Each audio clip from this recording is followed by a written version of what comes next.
The aristocrats, while at the ball, are discussing that the Duke has come. And the man claims that their family rarely goes out, but he wants to communicate with him at least once. Duke Frodium, who is also called a monster.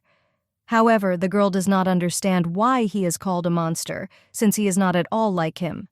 Another girl explains to her that she has not heard about this yet, because his daughter's debut was just recently. Duke Damien Frodium comes from a noble, prestigious family, and is also called a swordsman, and he is very handsome. Lady claims that calling him a monster is too much because he is very handsome, and he doesn't inspire fear, but he is the most powerful man in the empire. The man claims that it doesn't matter who is in front of him, because he understands that no one will dare to go against his word. One day a child appeared in this family, and the little girl was looking for her mother and did not understand what was happening. At this time, the girl saw a magic circle and approached it because her mother often used it. The butler announces that Duke Frodium has arrived. The girl looked at him and thought that he had bright red eyes and the name that her mother had mentioned earlier. Looking at him, the main character thought that he was probably her dad. However, she does not understand why his eyes are so cold. The Duke approaches the butler and tells him to find a suitable room and raise the girl there, and then he tells them to take good care of her so that she doesn't die.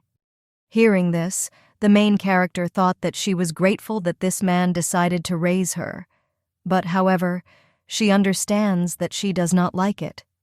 And most of the servants were loyal, obeyed orders, and they only cared about her enough to keep her from dying. The girl reflects that her room, as expected, is far from her father's room, and I thought that he probably didn't want her to appear before his eyes, and she also doesn't want to appear in front of a person who hates her.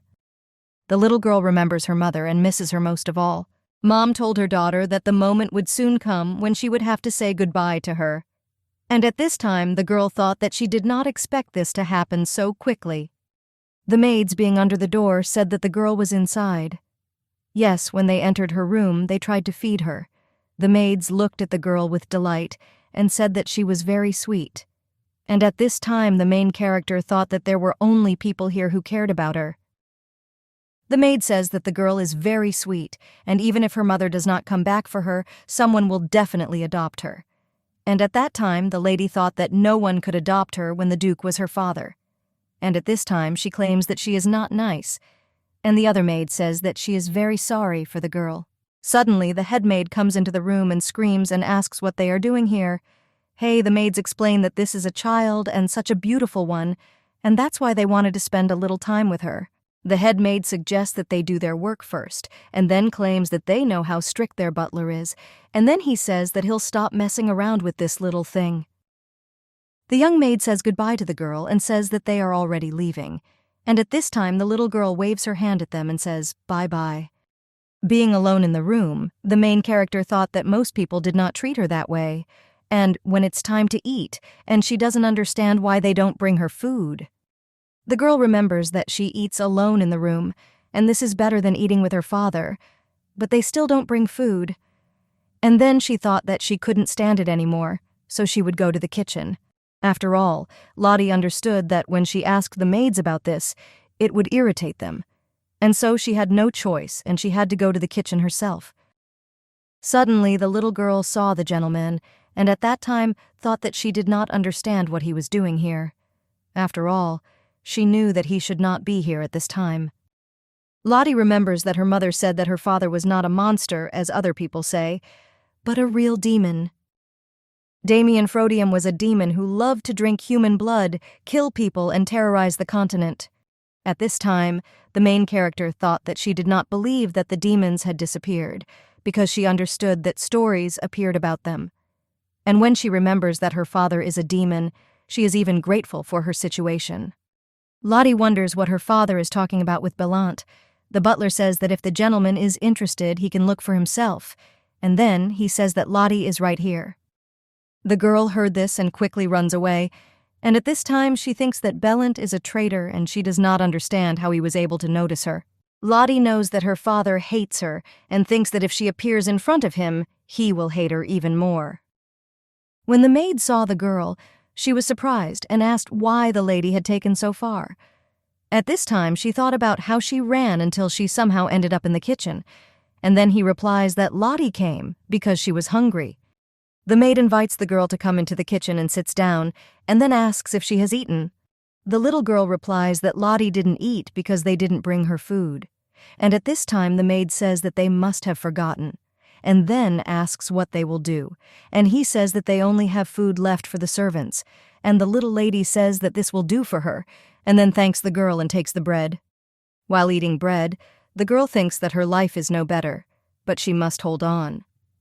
While she is little, she needs an adult to look after her, and she does not understand what will happen if she is alone, and a monster crawls out from under her bed.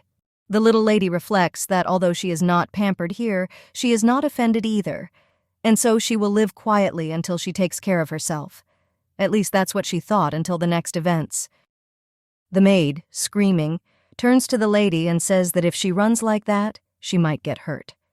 And the girl replies that nothing will happen because Lottie will be careful.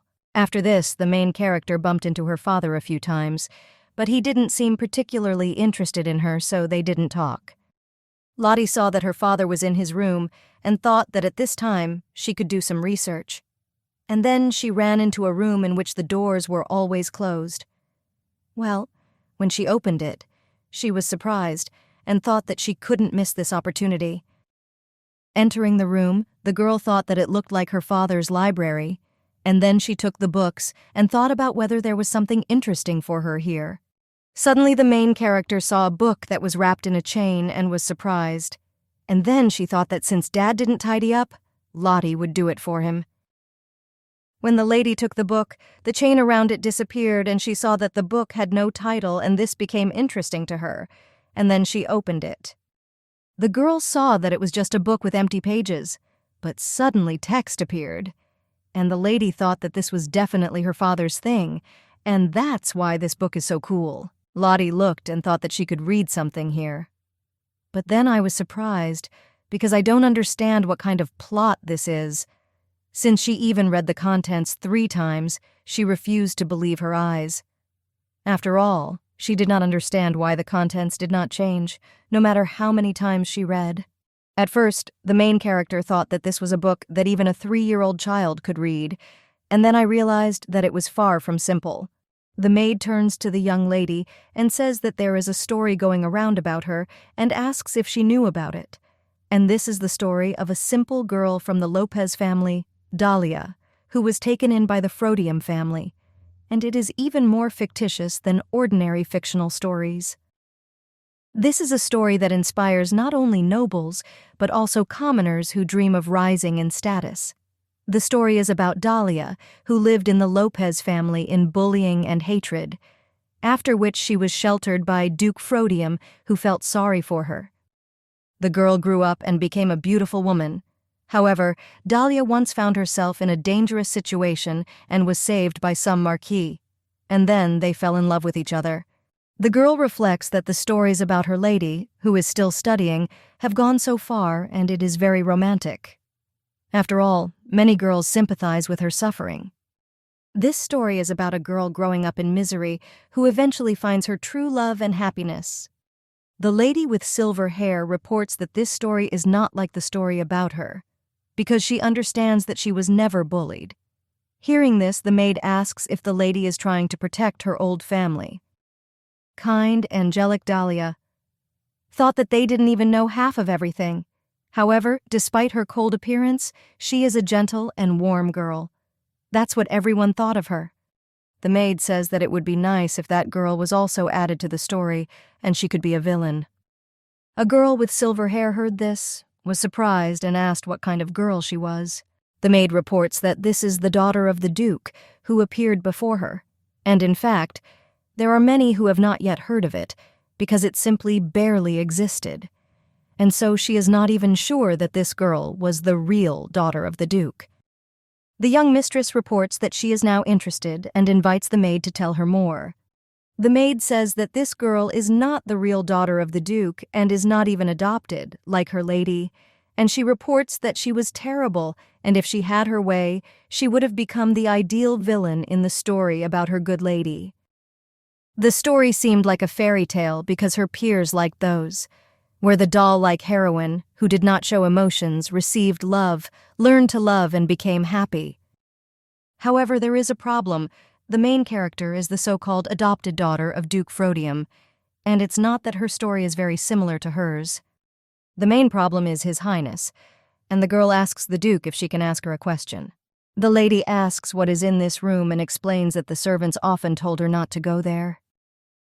The gentleman replies that it was the room of his daughter, who died last year, and then she claims that none of the doctors could understand what was wrong with her, and she died for some time, being bedridden. The Duke suggests that the girl not go there just in case, and then explains that Lotta Lucia died at the age of 11, having spent her life battling an unknown illness. At this time, the main character, reading the book, thought that she would die just like that. However, she realizes that she is not sick, since she would be a corpse if she were. Lottie understands that she is still just a child, and even in a couple of years, she will be a child too. And at that time, I thought that she did not want to die because she considered herself not even brave enough to sleep in the same room. The girl reflects on the fact that she has only stepped 1 foot into life, and she doesn't understand why the book says she has 8 years to live. And then she thought that she needed to calm down, because I believed all this only because the book had the same name, and she wonders if it could just be a coincidence. Lottie knows that her father is popularly known as Duke Monster, and so it would be strange to see this nickname in the book. At this time, the main character thought that she had only been here for a few months, and many in the castles did not even know about her existence. And she reflects on the fact that rumors could not just spread about her, because she is the Duke's secret daughter, whom only a few in the castle know about. Suddenly, the girl heard that someone was coming, and then she looked at the book and thought that this book was on fire. She saw the Duke asking who allowed her to enter his library.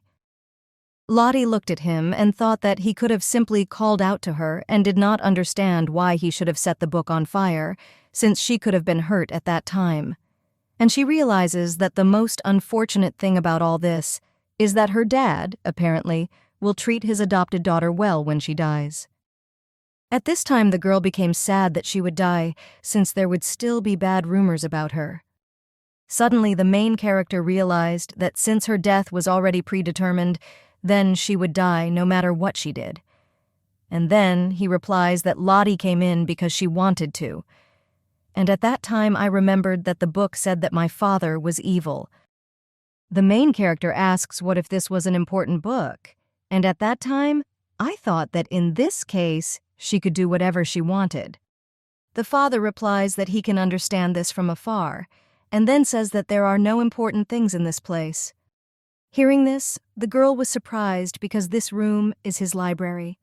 And then she looked at her father and thought that she didn't understand why he was smiling and thought that he must have gone crazy with anger.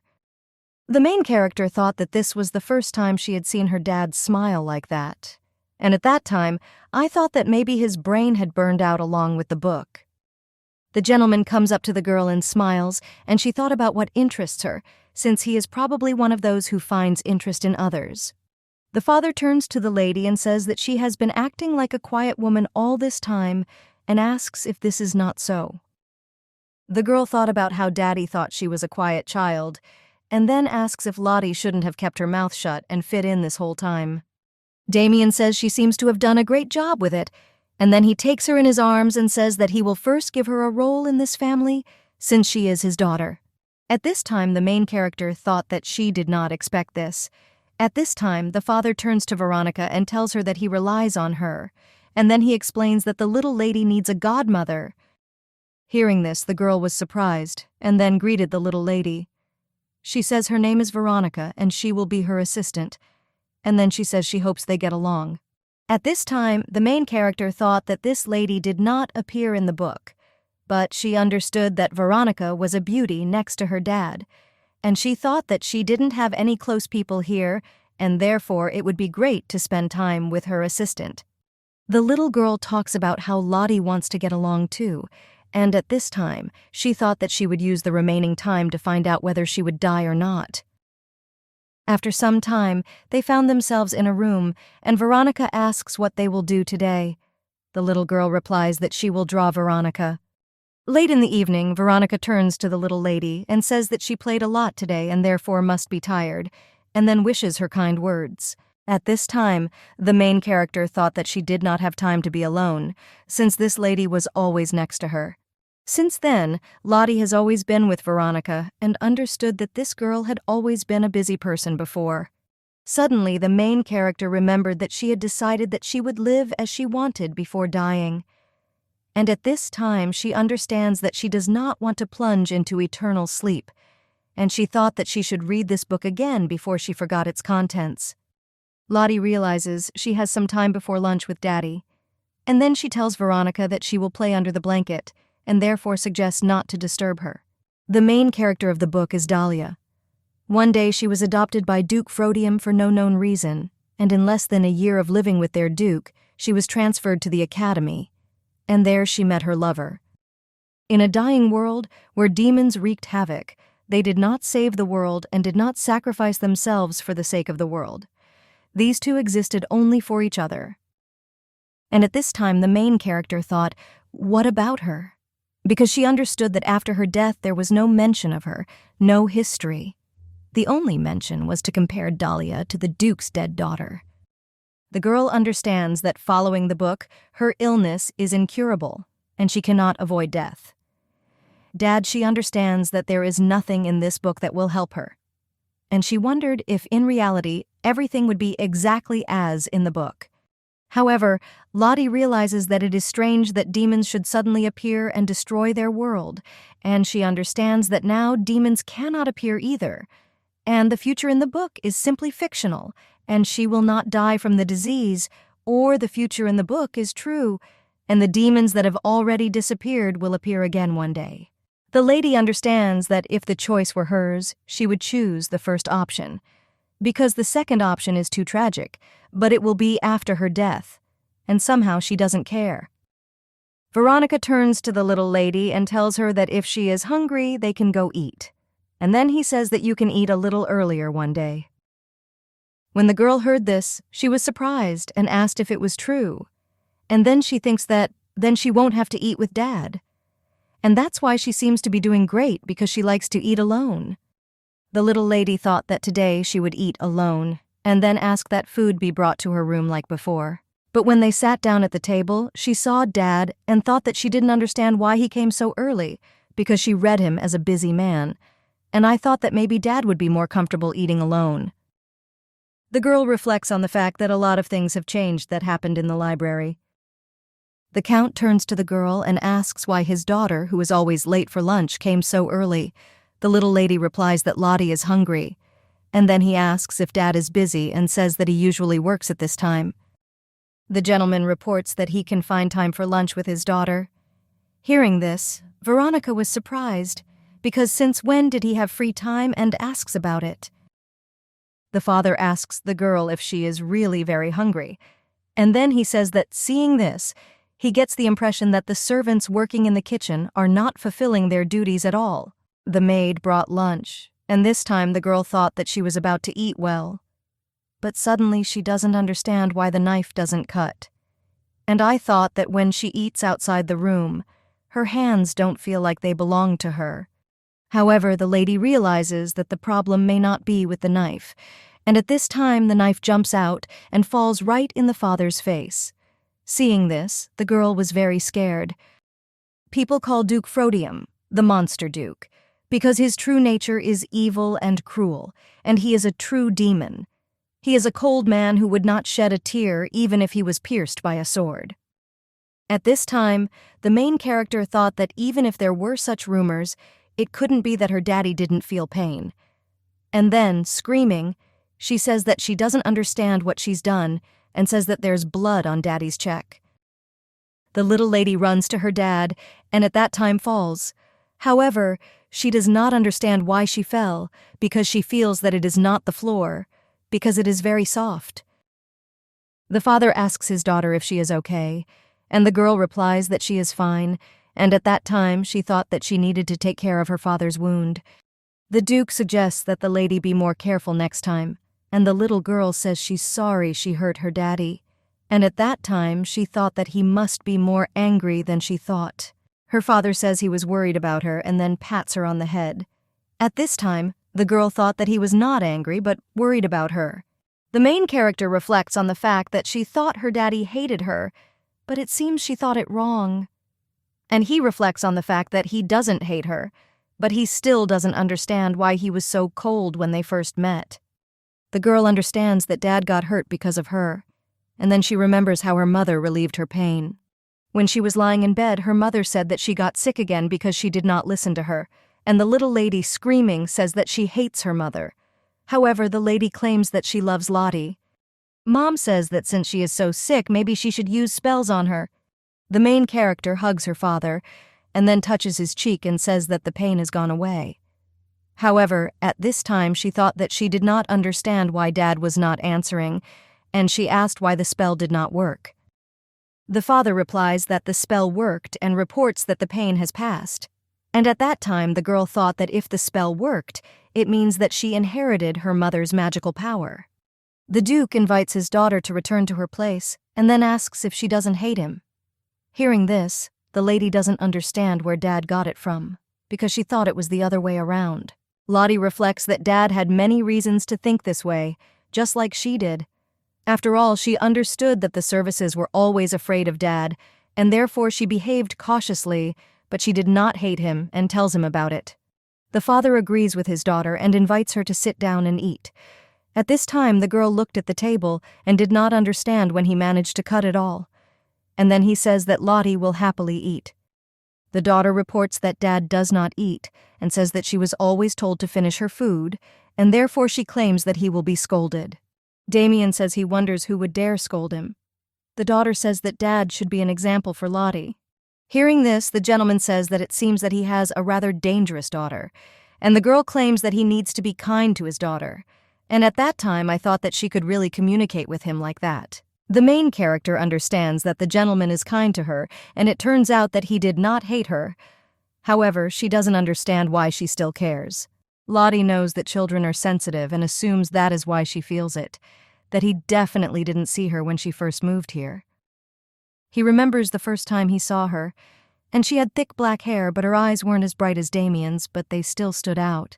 After all, he understood that this child was a lot like him. The servants say that this girl looks like him, but they understand that they are unlikely to be of the same blood, and besides, they do not know that his lordship actually had a lover. The gentleman looked at the girl and said that he was sure that she was his child. However, he did not know about her existence before, and therefore did not raise her and never invited her to the castle.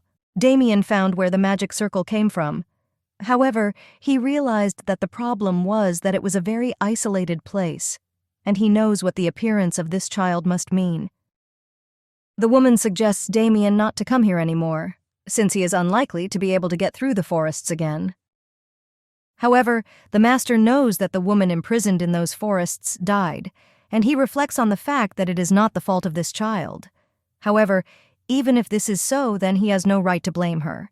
The Duke thinks that a week has already passed since the appearance of that child, and he understands that it's too late to get acquainted, but he assumes that he needs to go see her, and he doesn't understand where else she could be at this hour, if not in her room. Suddenly the gentleman saw the girl and thought that she was going to fall, and then he takes her in his arms and sees that she is still sleeping, and this means that she is a sleepwalker. At this time, the gentleman thought that now it was probably more difficult for this child than anyone else, and he also remembers that this girl always came up behind him and hid or ran away from him. Damien reflects on the fact that this child hates him. Hey, if he tries to talk to her anymore, she'll hate him. And so he reflects on the fact that it is better to pretend that he does not notice her, and he will do this only as long as necessary. The father looked at the girl and said that today she had wandered quite far. Then, because of her sleepwalking, I had to look for her everywhere, and then he makes her a bed and says that it's cold here. The Duke knows that his daughter Lotalusia is known to the public as a child without manners, and he thinks that there is no reason for her to learn etiquette at that age, and she never complained. The gentleman reflected that it would be wrong to force a child to become serious, because at this age, the most important thing is to have fun. The father asks his daughter why she ran away and then wonders what would have happened if he had not caught her. The girl replies that he caught her so easily, and that's why she always knows that Daddy will take care of her. Hearing this, the gentleman agrees with her. Damien doesn't know how much longer he can protect her. After all, he knows that she will someday grow up and won't be locked up in this castle, and that's why he can't let his daughter hate him. The little lady turns to Veronica and invites her to read a book for her, and the lady agrees with her and says that this is the book they read last time. The main character understands that she can easily read such books, but sometimes she just wants to fool around. And she understands that she cannot behave like that around her dad. And then he tells Veronica that if she is busy, they can only read 10 pages. However, the lady tells her that she has a lot of free time. At this time, Lottie thought that she expected that Veronica was an unusual woman because she worked personally for Dad. However, she didn't know that this woman was his personal assistant. And she wonders if it's normal that she spends so much time on her, and she doesn't mind because she likes this girl.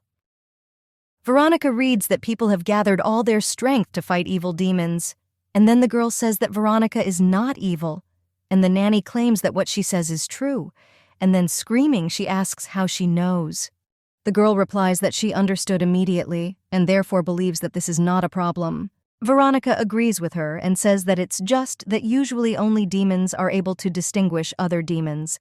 And at that time I thought that although the master accepted her, there was no evidence that she was actually his blood daughter, because she was sure that this girl was an ordinary person. Veronica says that her lady can see this is actually very rare. In the past, when demons ruled almost everything, there were only a few people who could distinguish between them. And Veronica reports that her lady must be one of them, and therefore she will continue to read. The nanny reads that in the north there lived a witch as cold as winter, capable of freezing anything. And at that time the girl thought that this was the place where she and her mother lived, and until today she had not even imagined that her mother was the witch of winter. At this time, the main character thought that her mother was not at all cold, like winter, and she didn't really know anything about the forests, except that it was always winter there. However, for her, her mother was rather bright, like the summer she read about in the book. Veronica reports that it is already late, and then closes the book and reports that they have finished reading for today. Poe then reports that the lady is going for a walk with the master this evening. Nanny says that the weather is fine today, but she understands that her lady has such a small choice of clothes. However, the girl says that she really likes the clothes she's wearing now. However, Veronica objects and says that she has already worn this, and then says that this will be her first time going out in public, and it is not suitable for her to wear old clothes. The girl asks the nanny if she knows where Lottie's dad will take her, and the lady replies that she is not sure, but assumes that he wants to buy her new clothes. And then he says that if the girl wants to go somewhere, she can tell the master about it. Walking along the corridor, the main character saw the maids and thought that they were talking about her again. The maid says that this girl is so impudent, even though she most likely is not the real daughter of the Duke. Hearing this, the girl invites Veronica to put her on the floor. Then the main character turns to the maids and asks what they are chatting about so much. And at that time, she thought that this was not the first time she had heard them talk about her, and therefore she no longer wanted to let them get away with it. The girl understands that while the maid was chatting about her, she probably felt special, but despite her high position, she was avoided. Therefore, she felt sorry for her and acted as if she had a higher status. However, the lady understands that she is no longer like that, and therefore she does not need the maid's pity. At this time, the maid was a little scared, and the maid suggests that she should not be afraid, since this girl is still a child. And then they thought that Mrs. Veronica was unlikely to take the side of the suddenly appeared child. The maid explains that they were chatting all the time about all sorts of trifles and makes an offer. There is no need for a little girl to take this into her head. Hearing this, the main character thought that she was trying to get out of it, and then asked if they were talking about Lottie, and at this time she understands that from the maid's answer, it was already clear that they do not respect her. but she doesn't want to solve this with the help of the title of daddy. The girl understands that they behave only because she suddenly appeared, and then he invites them to behave as before and asks why they calmed down. At this time, I thought that it doesn't really matter whether she is the daughter of a duke, since she understands that the owner of the estate recognized her. Lottie, crying out, asks how they dare to look down on the Frodium family. Hearing this, the maid objects and says that it is not so. And at that time I thought that she couldn't believe that this was the same girl. And then, screaming, he apologizes. At this time the maid thought that she felt strange, because for a second she felt the same fear that she felt in front of the Duke, because she thought that this girl was a child who wouldn't dare to say an extra word, and she didn't understand what happened. Lottie says that she forgives them this time, and then says that her daddy is waiting for her and she needs to leave. Seeing Dad, the girl apologizes for being late and says that this won't happen again. And at that time, I thought that I shouldn't show my anger to my dad. And at that time, the gentleman thought that she had walked around in these clothes more than once. The Duke reports that the coachman is probably tired of waiting and therefore invites the girl to go. At this time, Veronica wishes them a good walk and waves her hand. Damien reports that Veronica is staying, and they will go together today. I heard this girl wave her hand to the nanny and thought that next time she would ask to take Veronica with her. Sitting in the carriage, the main character thought with delight that it was her first time riding in a carriage. And then she remembers that in the past she never even dreamed of getting out of the forest, and so this is like a dream for her. And she wants to know more about this world. Lottie looked at her father and thought that they had become very close lately. However, she understands that he is always busy and basically only gets to talk to him during lunch. The Duke asks how his daughter is doing, and she replies that she is fine, and then says that if he is so interested, he could visit her more often. And at that time she thought that it seemed to her that the maids were ridiculing her precisely because her father did not take care of her. The heroine thought that, together with what happened before, she could not consider him her real dad because of her mother's words, because she had been wondering this question from the very beginning. Lying on her bed, the girl thought that if he pretends that she does not exist, then why did he accept her at all? And she thought that Mom couldn't lie. However, she doesn't understand why Dad is doing this. At this time, the main character asks the Duke if he considers Lottie his daughter. And at that time, she thought that she should have been content with just the fact that he accepted her. And so it seems to her that she dug her own grave. The young master turns to his daughter and asks if she thinks that it is not his daughter. At this time, the coachman announces that they have arrived. And when they got off the carriage, a gentleman runs up to them and says that he took his beautiful child with him and therefore assumes that he came to look at the child's clothes. Having heard that it was a girl, she thought that she would like Daddy to scold him for calling her a child. The seller informs that he will prepare several outfits to try on his child. Having heard this, the girl replies that she prefers convenience over style. The man replies that their clothes are enchanted with special spells, and therefore they will be unusually comfortable. And then he shows me the outfits and tells me to try them on. The main character has put on several outfits, and the gentleman claims that everything suits her. And then he says that everyone says that clothes give wings, but today he saw that the real angel is the one who is in them. Hearing this girl objects that she contains the demon's daughter. The gentleman says that it is almost summer, and therefore he suggests concentrating on summer clothes. And the little lady thought that this was tiring her, and she would like to stop trying on clothes. At this time, Dad reports that the fitting can be completed. Hearing this, the daughter was happy and thought that she loved him. The seller asks what the gentleman liked, and he answers that all the clothes they tried on, and then he orders the clothes to be prepared as quickly as possible. At this time, the daughter runs up to Daddy and reports that if he buys everything, he will spend a lot of money. Hearing this, the Duke asks if she has anything to do with money. The main character recalls that Veronica taught her that money can be exchanged for a limited number of things.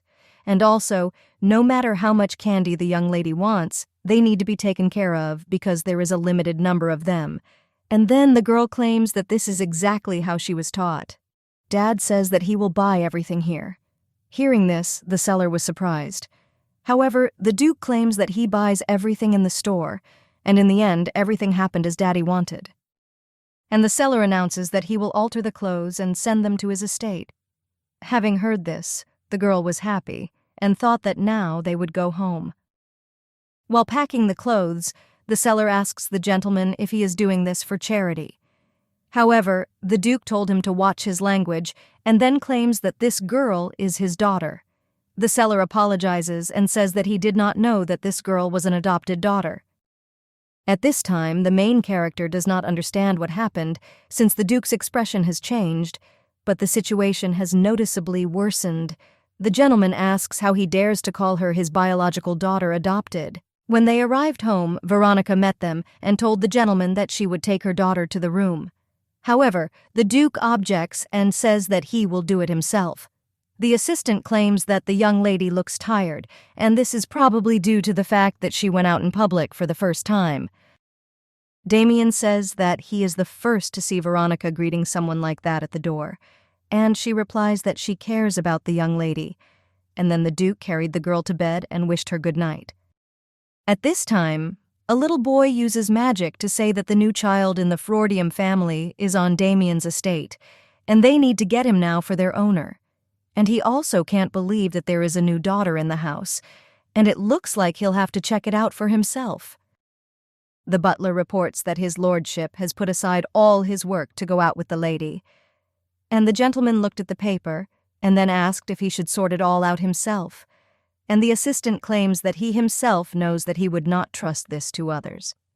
The Duke explains that he is doing this because his ancestors did the same, and then tells the butler to leave. The butler reports that he has received news that the young master will return soon, and the Duke says he hasn't heard about it yet. However, the butler, surprised, claims that this cannot be, that the young master has not yet notified him about this.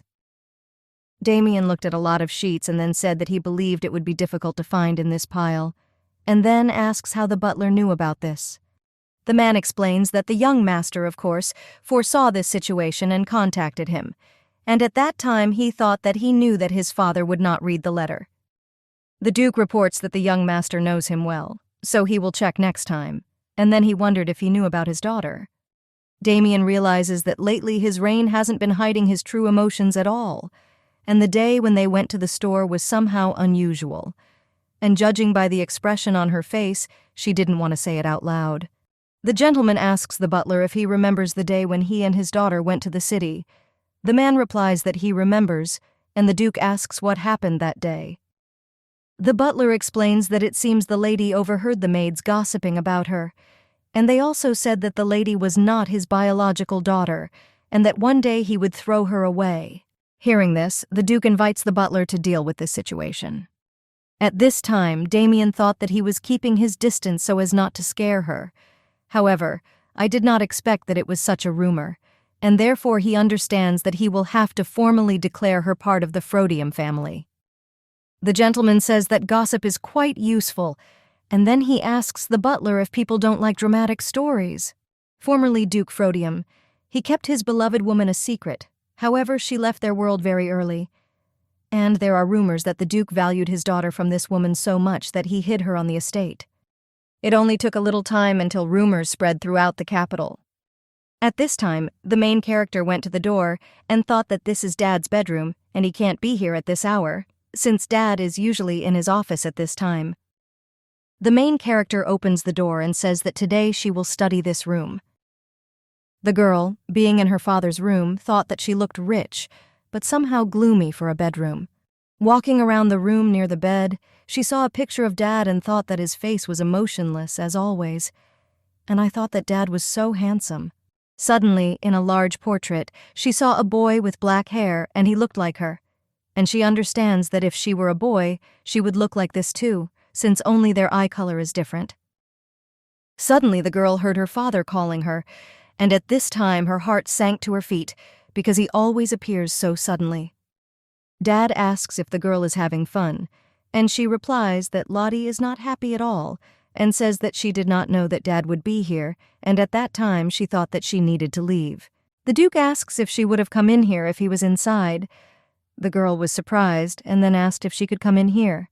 Dad asks the girl if it looks like he is angry with his daughter now, and then he asks if she plans to stand here forever and invites her to move on. The gentleman looks at his daughter and wonders why she came here. She replies that Lottie came for no reason and asks if she can only come when there is a reason. The Duke claims that there is nothing of the kind, since there are no places on this estate where his daughter cannot enter. The girl is surprised to hear this and then asks if she can go wherever she wants, even if the room is closed. The gentleman claims that even if the room is closed, no one dares to forbid her to enter somewhere. The butler announces that he is coming in and says that it is not surprising that his lordship asked for desserts. The girl was surprised when she heard this and then asked if Dad asked her to bring it. The man explains that his lordship seemed to be thinking about his little lady. When the girl heard this, she thought about what she had already said, that she did not like being called little. However, she likes Ballant and will forgive him this time. The little lady takes the treats and then invites Daddy to open his mouth and say, "Am!" And at that time, she thought about why he didn't open his mouth, and her hand was already going numb. Suddenly, the little lady thought that demons couldn't eat desserts, but the Duke ate one cake, and the girl said fine, because now her hand no longer hurts. The butler reports that he should have eaten dessert faster because his lady's hand hurt. At this time, Damien does not understand how his daughter knows so much about demons. At this time, Lottie is informed that she knows the answer, and the demons do not have enough blood and tears. Dad says he won't deny it, and the girl says that maybe she needs to cross Daddy off this list. Hearing this, Ballant wonders if she can have him too. At this time, the main character thought that she didn't really know anything anymore. After all, everything she knows was in this book. And she doesn't know a lot because Daddy wasn't the main character in her, and he barely mentions demons. Lodelucia realizes that she doesn't know anything about Daddy at all. The Duke asks the girl if he should tell her something else, and my daughter answers that she is interested. Suddenly, the butler covers her ears with his palms and says that his lady should only know and hear good things. The gentleman says that Ballant and Dad are not evil at all, and besides the fact that she already knows a little of everything. Demons are aggressive creatures who love to drink blood. Hearing this, the girl asks if blood is not a myth. The butler closes the gentleman's mouth and says that he doesn't want the ladies to be afraid of them, and it's enough for her to know and worry about all this, and then she says that of the demons here, she will meet only them. Hearing this, the lady does not understand what he wanted to say, and judging by his face, he doesn't want her to find out more about demons, which means she can't get information out of him. Dad reports that there is some kind of barrier. Hearing this, Ballant asks His Majesty in surprise if he is going to tell this to the young lady, and the gentleman says that he sees no reason not to tell, and especially since he himself said that there are no other demons here. The butler claims that the young lady is only human, and people are not supposed to know that they are not the highest stage of evolution. And then he looked at the girl and thought that she was sad, and he didn't understand what to do. The young mistress reports that Lottie wants to know more. The gentleman says that, in short, demons cannot get here because of the barrier. After all, once upon a time magical creatures could cross worlds and cause chaos everywhere, but everything changed thanks to Disaptio's shield. When the girl heard this, she thought that this probably happened earlier than the story Veronica was talking about, and she doesn't understand how Dad is still alive, since the shield has already been installed, and he is a demon. Lodelucia says that since Daddy is here, that means there is some way to bypass that barrier. The Duke says that she said everything correctly, and then explains that there is a way. The demons used a special artifact, the Per Se Gate. However, the main character does not understand why demons cannot travel as before if there is a gate, and he explains that they have introduced a pass system that is used to travel around the worlds.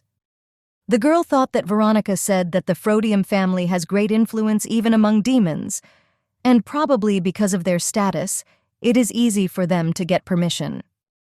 The Pope says that this gate belongs to the Frodium family, and ordinary demons are not allowed to come close to the gate without the permission of the Frodium family. Although Damien grew up among people, he has power in his hands that even the demon lord does not have. That's why Damien is called a bridge even among demons. The main character thought that she was so full, because she kept wondering why Dad was sitting in his room for such an hour. But as it turned out, he worked there instead of his office. However, the girl does not understand who the child was in the family portrait, and she thought that Daddy probably knows this answer. The little lady came to her father and said that she wanted to ask him something, and then she takes him by the hand and leads him to the portrait. The girl says Lottie wants to know who this boy is and points to him. The gentleman replies that this boy is him when he was little. Having heard this, the girl does not understand who everyone else is then.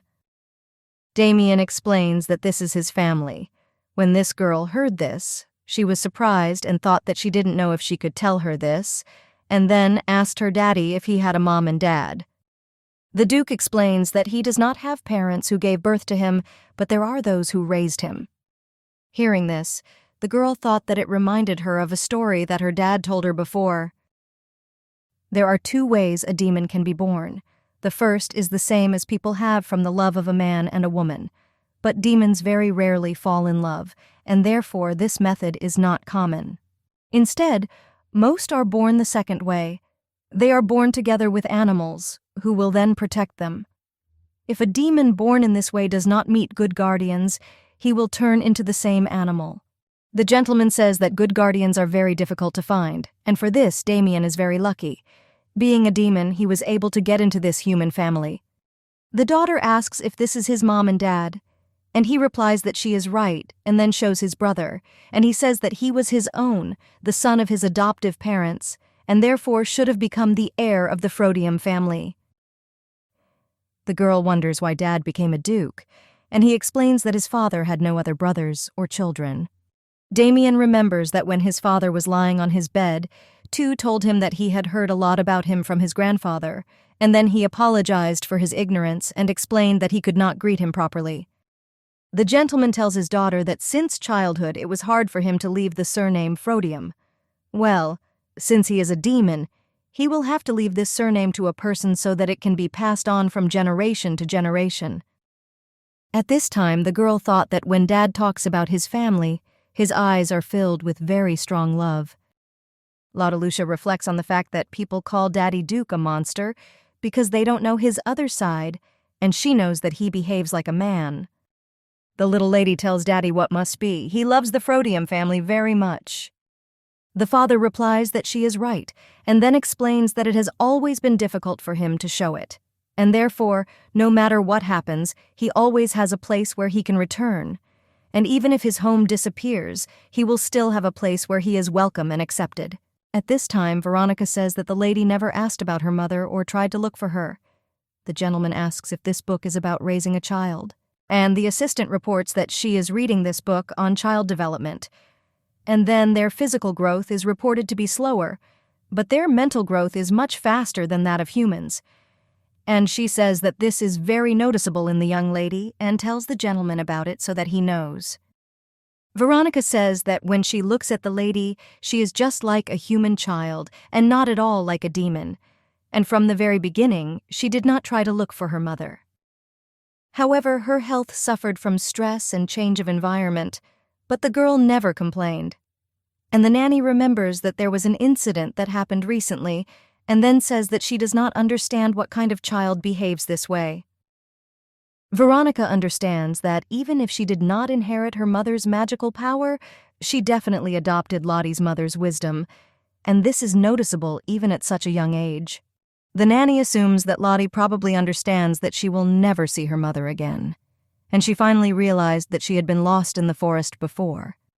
The girl turns to her dad and reports that they said that family ties are stronger than anything, and he understands that this is only possible because the memories of his relatives are strongly intertwined.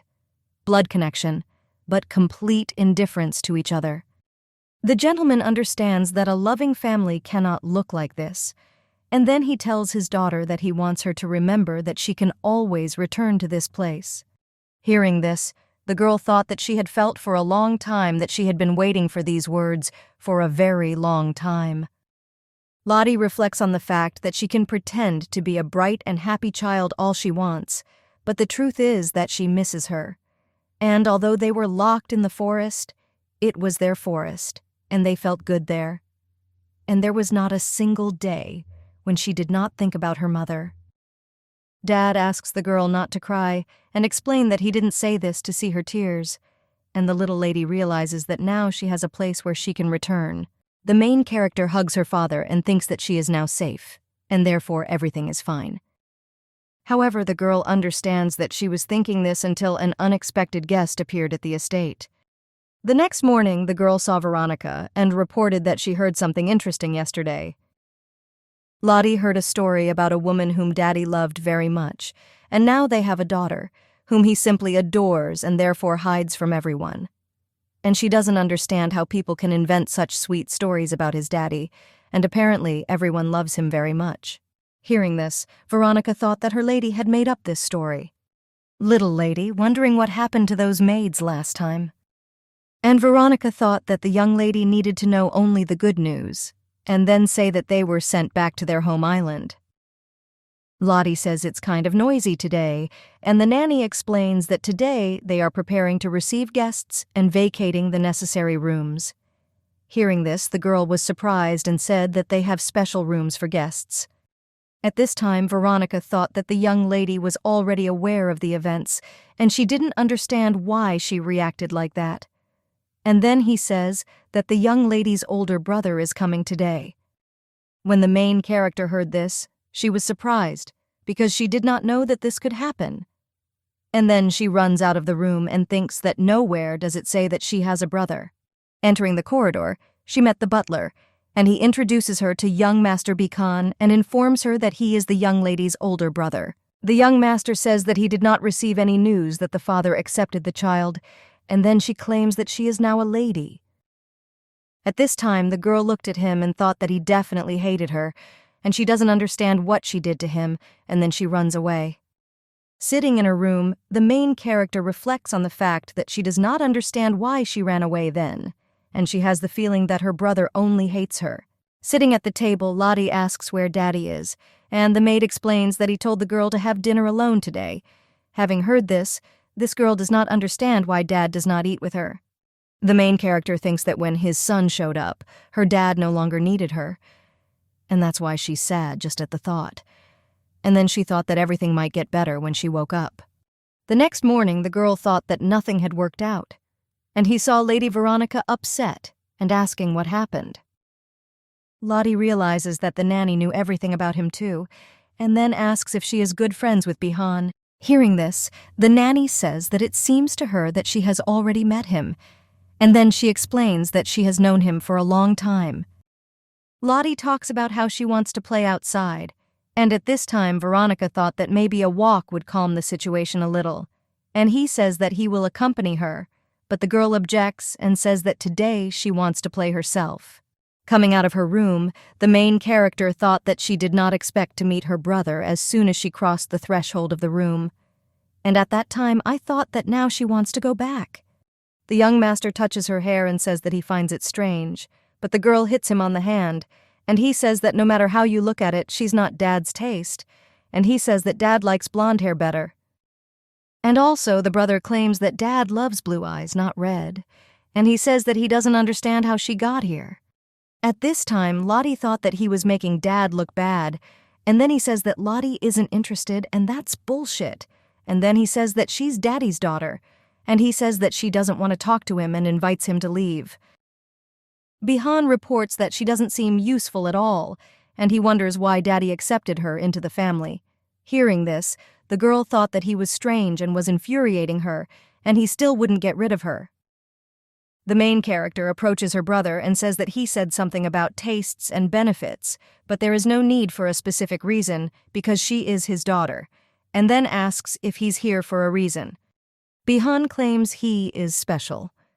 And at that time, the girl thought that his words sounded to her as if she had been picked up from the street, and he was not like that, and therefore different from her. Entering his room, the young master reports that it has not changed last time.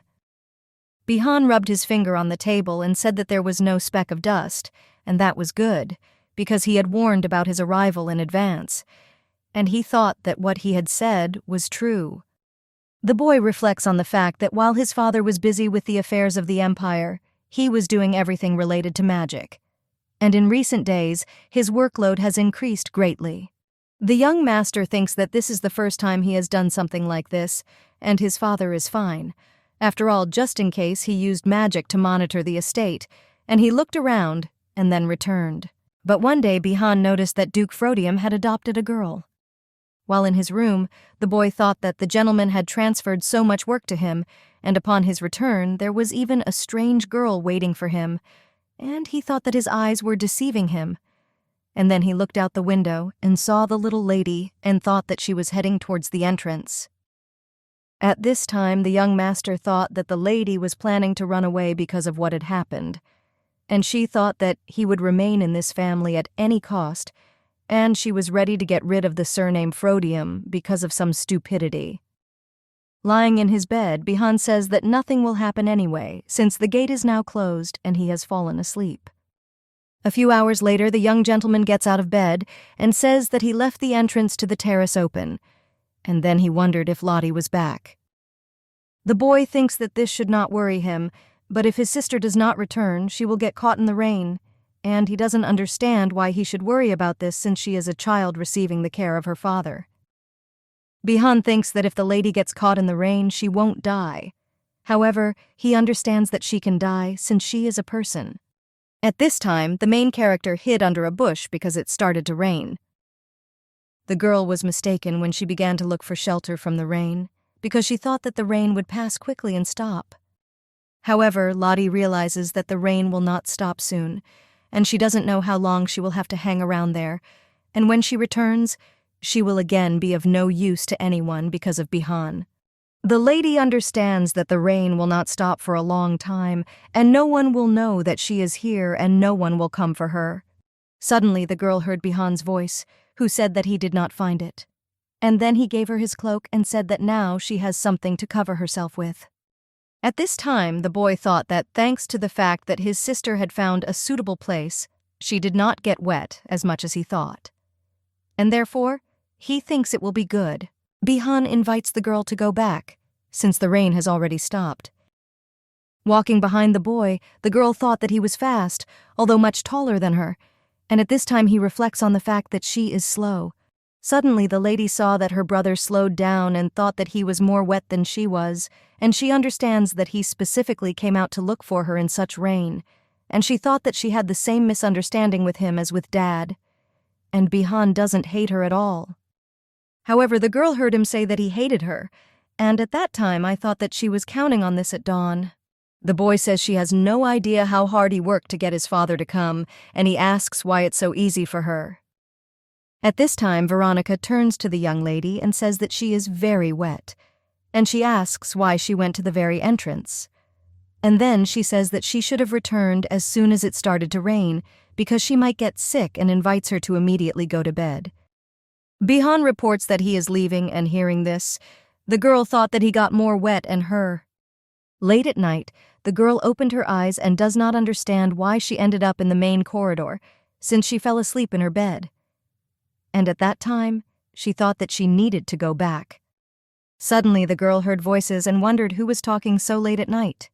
As she came closer to the door, she realized that it was the voice of Daddy and Bihan, and the lady heard that they were talking about her. At this time, the girl thought that she wanted to cry when she found out that the villain was in the book, and this is because she did not want to give the happiness she had earned to someone else, and I thought that Bihan must probably feel the same way. The little master says that if the Duke wants to play family, and then asks why he didn't do this earlier in his homeland. Having heard this girl thought that Dad definitely didn't think like that, and he wouldn't do that. And then she thought that this meant that his family hated her. At this time, the father opens the door and saw her, and then takes her in his arms. Lottie claims that she hates him, and at this time she remembers that he told her that she has a place where she can always return.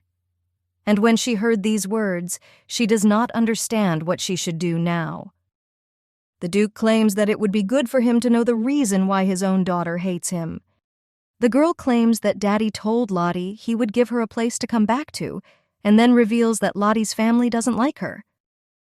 The father tells the girl not to cry anymore, and then asks who told his daughter that she is not loved in this family. And at that time, he thought that he seemed to understand what was happening between Bihan and his daughter. Damien suggests to the little lady not to pay attention to him. Hearing this, the main character was surprised because she understands that they live under the same roof, and this is useless advice. The Duke informs the girl that he will explain everything to her, and then says that Bihan is not his own son, and he is not even adopted. Hearing this, the girl became interested in what he was talking about, because she could not believe that this boy was not his son. And even if this is so, she doesn't understand how she can't help but pay attention to him. However, he reflects that this is only possible if one of them leaves this place. The next morning, the girl thought that Veronica was not here yet, and then she heard someone knocking on her door, and she thought that her assistant had come. But when she opened the door, she saw Bihan, and she wondered what he was doing here. 5 minutes before this, the young gentleman was talking with Veronica, who told him that this girl was the Duke's own daughter. Well, when he heard this, he thought that she was not in the same position as him. The boy reflects that the birth of a child in itself is very rare among demons, so the demons find outstanding, noble children and train them. And later they offer their powers to this child. Bihan understands that Veronica and he are so chosen, that's why they are always close to Damien, and he knows that he was Damien's recognized master, and that's why Bihan doesn't like that such and such a child has taken his place. And he never thought that he would envy her. However, the young master realizes that this is why there is a problem, because he misunderstood everything in the first place. And then he asks Veronica if she knows where the young lady is now. Meanwhile, Bihan looks at the young lady and asks if she would mind if he came in. Having heard this, the girl does not understand why he speaks so formally. However, she understands that he knows who she is and, having heard the truth, decided to find out their relationship. The young master tells the girl that he could not even think that Master Damien had a biological daughter, and therefore he sincerely apologizes for the misunderstanding between them. Lottie replies that there is no need to bow because she was not offended at all, and everything is fine. At this time, the boy thought that she was vulnerable to apologies, and the lady reports that Lottie didn't even think about harboring a grudge against him, and at this time I thought that she was his rival, but even so, he went to look for her in the rain. Bihan thanks the girl for accepting his apology, and then he reports that he did not want to leave with a burden on his heart. Hearing this, the girl is surprised as he has recently returned and then asks why he is leaving. The young master replies that it is because Master Damien ordered him to return, and then he says that he was only pretending to be his son in order to be useful in the future. At this time, the little lady thought that since Dad is a demon, he needs to pretend that he is aging like the others. And this means that in the next generation the dukedom will return to the imperial family. Bihan explains that Master Damien never had plans to get married or have children or accept a human child. And that's the only reason he's here. After all, he was chosen by him as a suitable heir, and his role is to inherit the name Frodium in the future. At this time, the main character thought that he now has no reason to stay here because of her. And then he says that he still considers him Daddy's son and asks why he doesn't stay here. And she thought that she liked that Bihan would have to leave because of her. The young master tells the girl not to worry and explains that he has no reason to return, because after a while they will spread a rumor that he has disappeared or died, and then he claims that his lady won't have to worry about him anymore. Hearing this, the main character was surprised, and then claims that Lottie never said anything like that. And at that time she thought that she didn't need a brother, but she didn't want to take Bihan's place, even if his place was just a fiction.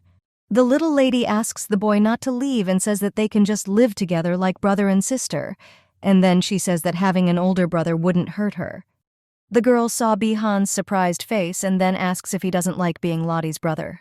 The young master claims that this is not the case and explains that he is simply not the master's son. At this time, the girl takes him by the hands and says that everyone considers him daddy's child. And at that time, I thought that I wouldn't force him. Lottie reflects on the fact that from the very beginning, Bihan did not understand his relationship with daddy and hated her, and in vain she thought that he would accept her after that. The boy claims that his only goal was to play his role well, since he and his father were not connected by blood, and he doesn't know what it's like to have a family, but part of him is starting to want it.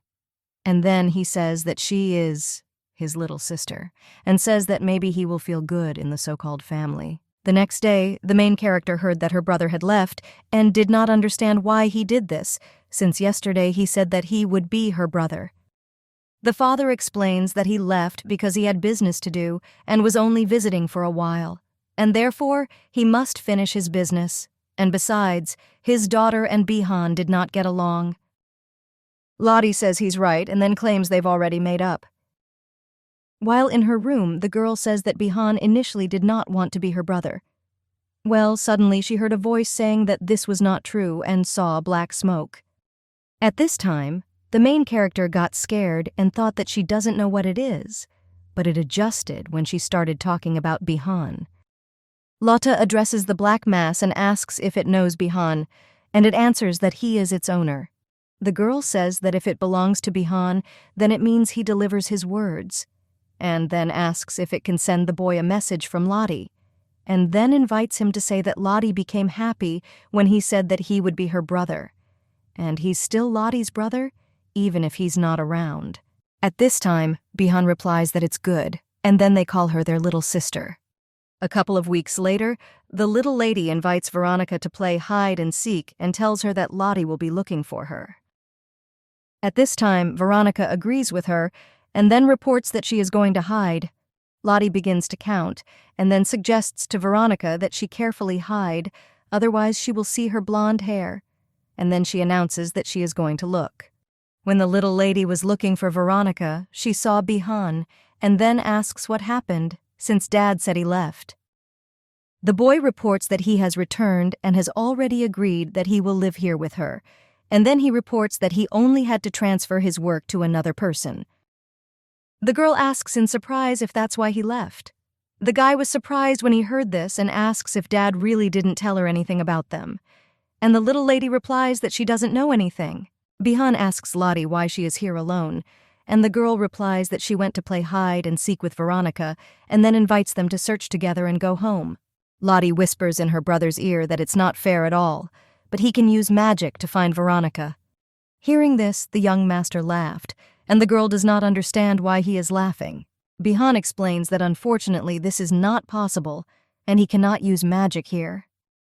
Hearing this, Veronica wondered why he said that, and then asks the boy why he can't use magic, and then he reports that not all magic is blocked, and it is simply weaker due to disaptio, and if you get used to it, you can use simple magic. Hearing this, the main character thought that she was talking about the gate, and Veronica reports that they can cross the gate, but their magical powers are controlled. However, Lottie claims that in fairy tales demons use their powers. Bihan says that in most of these stories they are not actually demons. Bihan lived in the estate for a long time, and he visited the main character every day. One day he heard that she had been inside all this time and was surprised. The main character understands that her brother took good care of her, and she thought that he probably still feels guilty about their first meeting. The girl reflects on the fact that, unlike the book, Bihan remains the young master of the Frodium family, and she thought that it couldn't be that the events of the book were real, and even the protagonist's family was mistaken in it, and moving in the direction of happiness. It means that you can forget about this book. The main character understands that she doesn't need to worry about her or her dad, or even about the existence of the protagonists, about the whole idea of demons appearing. Lottie asks what they are if not demons. Veronica replies that they are called cambions, and he explains that these are demonic forces that are difficult to restrain because they are half humans. This is why they lose control and tend towards tyranny. Hearing this, the girl thought that she was also a combo, and then claimed that Lottie would also lose control and die. Veronica claims that her lady will be fine since she doesn't have those powers. And about those who lost control, there are only rumors so far. The main character claims that this is good, and at that time she thought that she was not her daddy's daughter due to her lack of strength, and reflects on the fact that her family still accepts her, even knowing this. Lottie asks if she will remain in the family even without magical powers. Bihan replies that of course, and he won't listen if she suddenly says that she doesn't want a brother. And of course, it doesn't matter what happens, because she will still be his lady. At this time, the main character thought that initially it was enough for her that her dad accepted her, but now she begins to hope for more. And she understands that this book was supposed to be her limitation, so that she could live quietly and peacefully. However, she's glad that she found herself in this position. The girl reflects on the fact that the Frodium family is her home. At this time, Damien, being in his office, thought that he used to prepare a report on the work done immediately after the meeting and draw up an agenda for it, even realizing that it was not his job. The Duke, sitting in his office with his employees, reflects on the fact that he has had enough, since he finished on time, and now he needs to summarize the meeting and send them to the prince. At this time, his assistant thought that he was not going to prepare the report himself, and then asked if it seemed to the gentleman that he had not finished earlier than usual today. And then he reports that it seems that this is because of his concern for the little Duchess. At this time, the worker realizes that he also heard rumors about the little Duchess, and he thought that he could try to use guys the Duchess's age to make friends. After all, he understands that this is risky, since the girl's character does not seem bad, but he can try it once. The man understands that thanks to this he will have a connection with the ducal family, then their family can also benefit. And then he smiled and thought that those who are quick-witted will always win. Meanwhile, the Duke reflects that if he finishes work right now, he will have more time to spend with Lottie. The aristocrat turns to his lordship and asks if he is in a hurry to go home, and then claims that he always believed that work was everything to him. The man reports that the rumors were true, and the young Duchess's daughter, the same age as him, is waiting at home for the Duke, and therefore he understands his feelings. At this time, Damien thought, since he understands everything, he can then unhook from him. And then he thought, since he also has a daughter, he can give him some advice. The Duke reflects on the fact that Lottie recently seems to have stopped looking for a catch in everything, and now behaves like a completely ordinary child. However, he understands that it's cute when she seems to be looking for a catch in his words and reacts funny. Damien thought that he just needed to know that his daughter was okay. Seeing Mr. Bellant, he asks in surprise what happened since he came so quickly. The Duke replies that everything is fine, but the butler does not understand why he looks so angry, because he had never seen the gentleman express his emotions so clearly.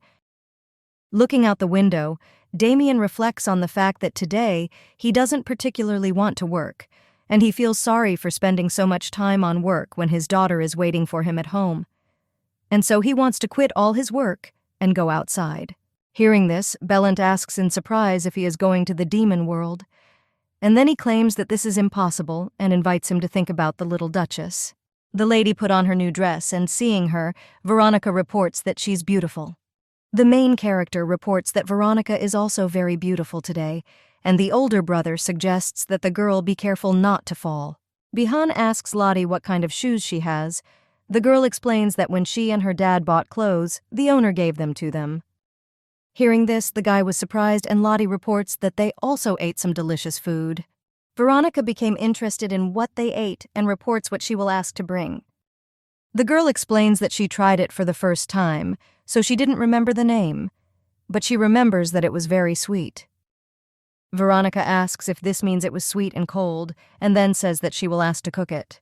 The main character asks that Bihan finds it difficult to be close to Veronica. Hearing this finger, asking if it is noticeable, and then he explains that this is probably all because he came to Frodium later than Veronica. Hearing this, Lottie asks how Bihan ended up with the Frodiums, and then he says that Lottie just screwed up and is already here, and she invites him to tell him too, since she told everything. Bihan reports that he first wanted to find his rescuer and saw a girl who invited him to come to Frodium. Lottie asks who this man was and she doesn't understand why she sent him to Daddy. The boy says that he does not know and thought that if he became closer to his father, he would probably be able to get information. However, he could not. And then he says that it was not an adult, someone with dark hair and red eyes. Bihan informs that he is looking for this person so much, but he still cannot find him, and it seems that he does not want to reveal him to him. However, he understands that thanks to the rescuer, he met a good owner, and therefore he had a family. And this is enough for the boy now. Suddenly, Veronica came to them and asked what they were chatting about with such interest, and then he reports that she has already returned. Veronica brought ice cream and asks if this is what she was talking about earlier. Lottie says that's exactly it, and then she takes a spoon and eats the ice cream and says that it tastes amazing. When the main character ate ice cream, she reports that the weather outside is very good and this relaxes her very much. Veronica reports that if the little lady is tired, she can go home. However, the girl objects and says that today the weather is too good to leave, and then says that she will just rest on the bench. Veronica reports that she will also stay outside since the weather is good. However, the girl says that if she wants to leave, she can do so. And at that time, she thought that she needed to lean back a little and rest. And then the girl fell asleep. At this time, the assistant, sitting at the table with the little gentleman, says that this is all because Lottie did not sleep this afternoon. Bihan says that his little sister also ran a lot today, and they suggest not waking her up. And when the main character woke up, she thought that she had fallen asleep for a while and saw Daddy and didn't understand what was happening here. The father reports that the children sleep so sweetly that even if you pick them up, they will not wake up. At this time, the girl thought that he wanted to take her in his arms and then quickly got to her feet. Lottie asks Dad why he came here, and then the father answers and points his finger at the window and says that his daughter can be clearly seen from there. Hearing this, the girl does not understand why he has such a strange answer, and then asks if he has anything to do. The Duke replies that he is the busiest man in the empire. However, the girl asks why he came when he saw Lottie and asks if he is bored. Bellant explains that the Duke came to spend time with the young lady, despite his huge busy schedule. Veronica assumes that her father came to make better friends with her, because I am sure that now Mr. Damien's priorities seem to have changed. At this time, the main character thought that if you look at how Dad behaves with her, then Veronica's words seem true. And maybe she should make fun of him a little, since he's sat down in denial. And then the girl screams that she doesn't understand. How come Daddy has no friends at all? And asks if he really came to make friends with Lottie. The little lady invites her father to take a walk in the garden and then says that he was busy all this time and therefore they could not do it. The father takes the girl in his arms and then invites her to hold on tight and sit on his neck. Seeing this, Veronica claims that this is not fair. However, the gentleman reports that he does not understand what is dishonest here. At this time, Bihan picks a rose in the garden and says that maybe this bribe will help him rise in the rankings. The gentleman reports that all these flowers in the garden belong to him, and he does not understand how he can use them as a bribe. The girl turns to her dad and says that he is like a child, and then she says that Lottie decides here whether she wants to take a bribe. The main character says that Lottie likes the bribe, so she accepts it, and then she takes the rose and puts it in her hair. Veronica says that then she will give her a birthday present and asks when it will be.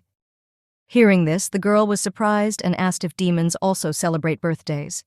And Bihan says that from today, they have decided so. Lottie reveals that she doesn't know when her birthday is. However, there is a day that Lottie wants to remember. And this is the day when Mom said that she wished Lottie a happy birthday prematurely. The main character says that Lottie's birthday is the day of passage here, and at that time I thought about the day when she found herself in an unfamiliar place. The Duke reports that he will remember this, and he will help his daughter fill this day with good memories. The girl says that if it's a day with good memories, and he calls it a birthday, then for Lottie, every day is a birthday.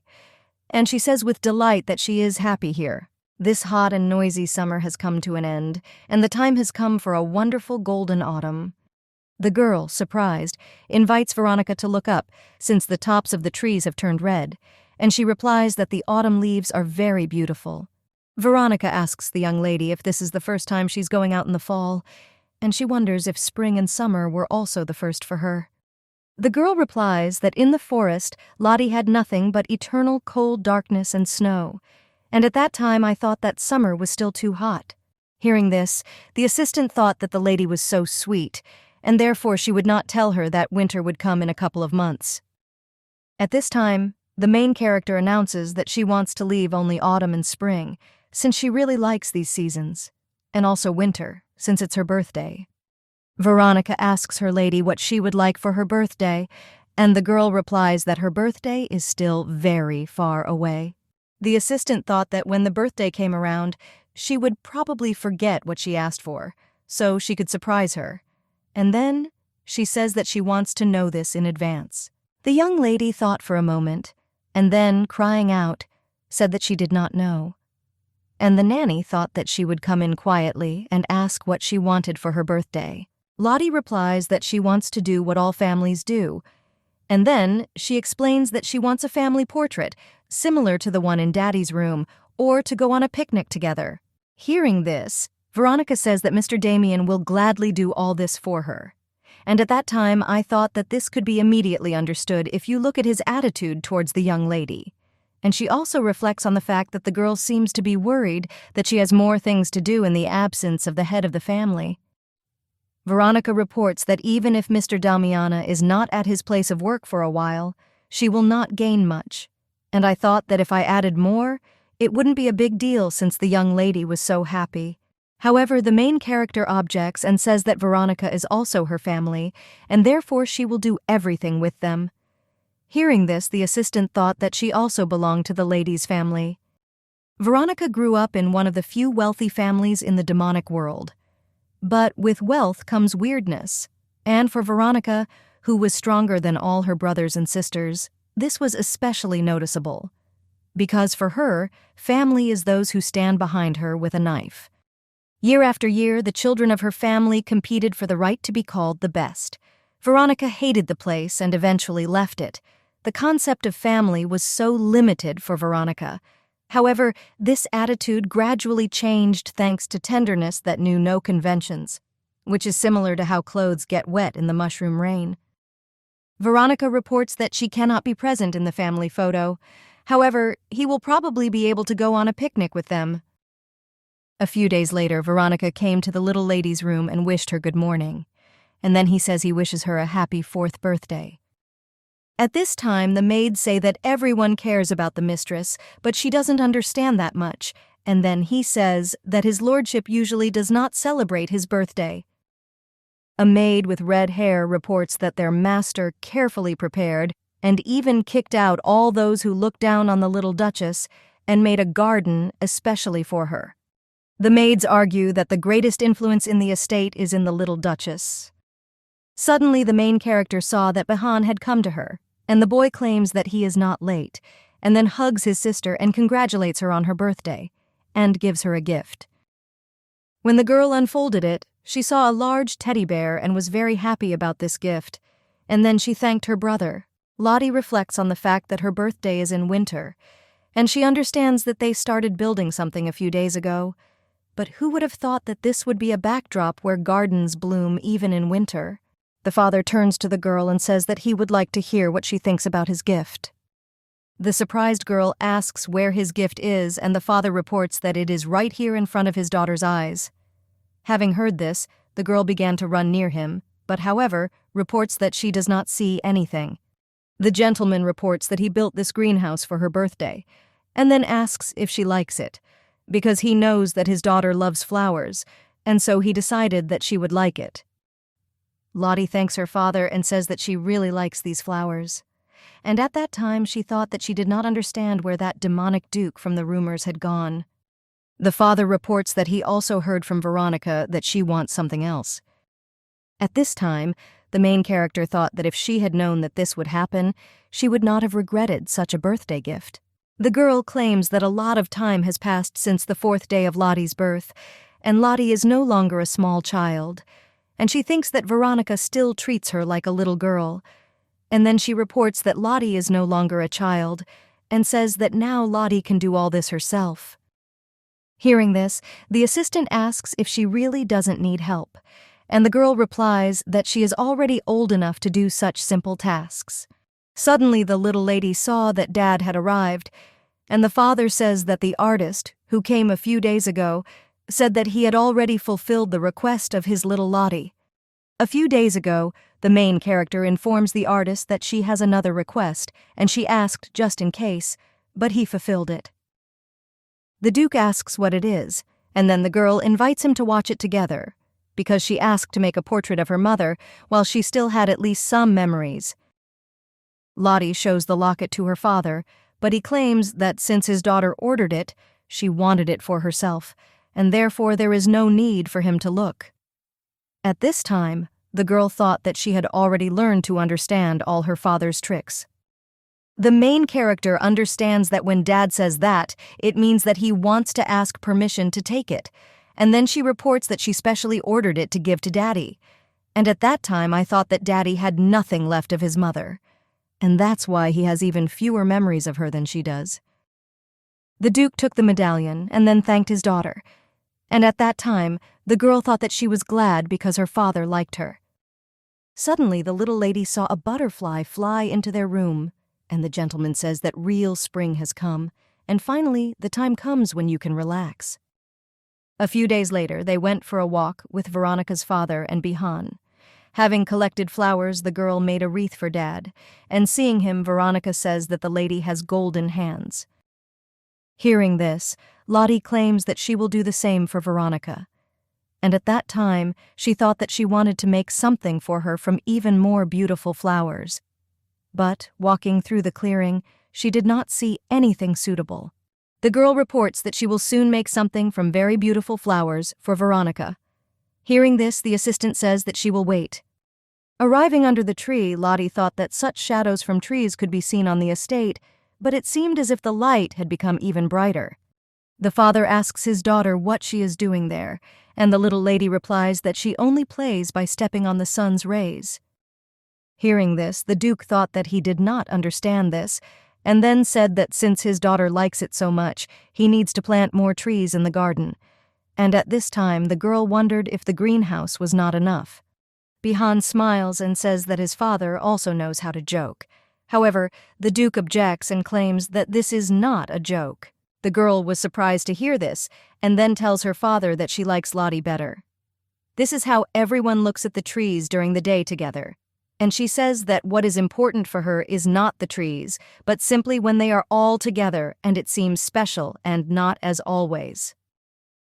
Lottie invites her father to come here again, and at that time I thought that it would be better than trees. The main character is thinking about the fact that she needs to find flowers for Veronica's wreath. And then she announces that she is going to look for flowers. Hearing this, the Duke invites his daughter to go along, and then asks what he should do if she gets lost. The girl claims that everything is fine since Lottie remembers the road well. And hearing this, Veronica claims that Mr. Damien is right, and she can't go alone. Bihan invites the girl to go together, and then asks if everything will be okay, turning to Mr. Damien. Lottie says that they will come quickly and therefore asks them to sit still. The father tells them to be careful. Hearing this girl thought that they were not walking far and did not understand why he was so worried. The main character recalls that she spent almost her entire life in the forest, and of course, this is different from where she lived before, but she knows for sure that she will not get lost. Suddenly, the girl saw a lot of branches, and the brother explains that they were stacked here by animals who build their houses from tree branches. Lottie asks if these animals are scary. Bihan objects and says that they are not scary at all, as there are no predators in this forest. I took several branches. The main character says that they are very fragile, and she understands that it will probably be inconvenient to build a house. Bihan explains that the house is made from branches stacked together. One branch, of course, is weak, but if you connect them, they become stronger. And if you cover those branches with saliva, they will stick together even better. Hearing this, Lottie claims that Bihan knows everything in the world. However, he objects and, smiling, says that this is not so. And then he explains that such things simply exist in the demonic world. That's why he knows. The boy picked a flower and then gives it to his sister and asks if she likes this flower, and then she claims that it suits her very well. The main character says that they should not find what suits Lottie, but what suits Bihan and Veronica. The girl reports that she wants to go further because she does not see the colors that she likes, and then she claims that since she is together with Bihan, everything will be fine. The young master invites the girl to search a little more, and then claims that she knows that if she's alone, then she can't do that. A few minutes later, they found themselves in a clearing where there were a lot of beautiful flowers. Having picked a whole bouquet, Lottie reports that this will be enough and offers to return. Suddenly, the main character saw a large monster that was difficult to put down, and Bihan claims that he has already met this monster in the magical world and therefore knows everything about him. However, the boy realizes that the problem is that his claws are poisonous, and the only thing that makes him happy is that I won't soon get around to the matter. And then he tells his sister not to worry, because everything is fine with him. Bihan claims that he will not allow this monster to touch his little sister with a claw, and then he fights a monster who wounds him in the arm. The boy thinks that first he needs to deal with the monster that is standing right in front of him, and after a hard fight, the battle was over, and Bihan was the winner. The brother understands that Lottie saw him in battle and now she will probably be afraid of him, and at that time I thought that he knew what he looked like now, and he doesn't want his sister to hate him. At this time, the main character asks the boy if he's okay, and Bihan asks if she is scared. The girl, screaming, explains that she was afraid that something would happen to her brother. Hearing this, the boy was surprised because she was afraid for him, and then he says that his sister must have been very scared, and so he invites her to come back soon. Lottie agrees with him and says that he needs to go back and heal his arm. Suddenly, Bihan saw danger and then invited his sister to stand behind him. At this time, the main character thought that the monster was much larger than the one just now, and she understands that Bihan is injured. When her brother started fighting the monster, Lottie thought that she needed to help him. However, he objects and orders, screaming at the girl not to approach.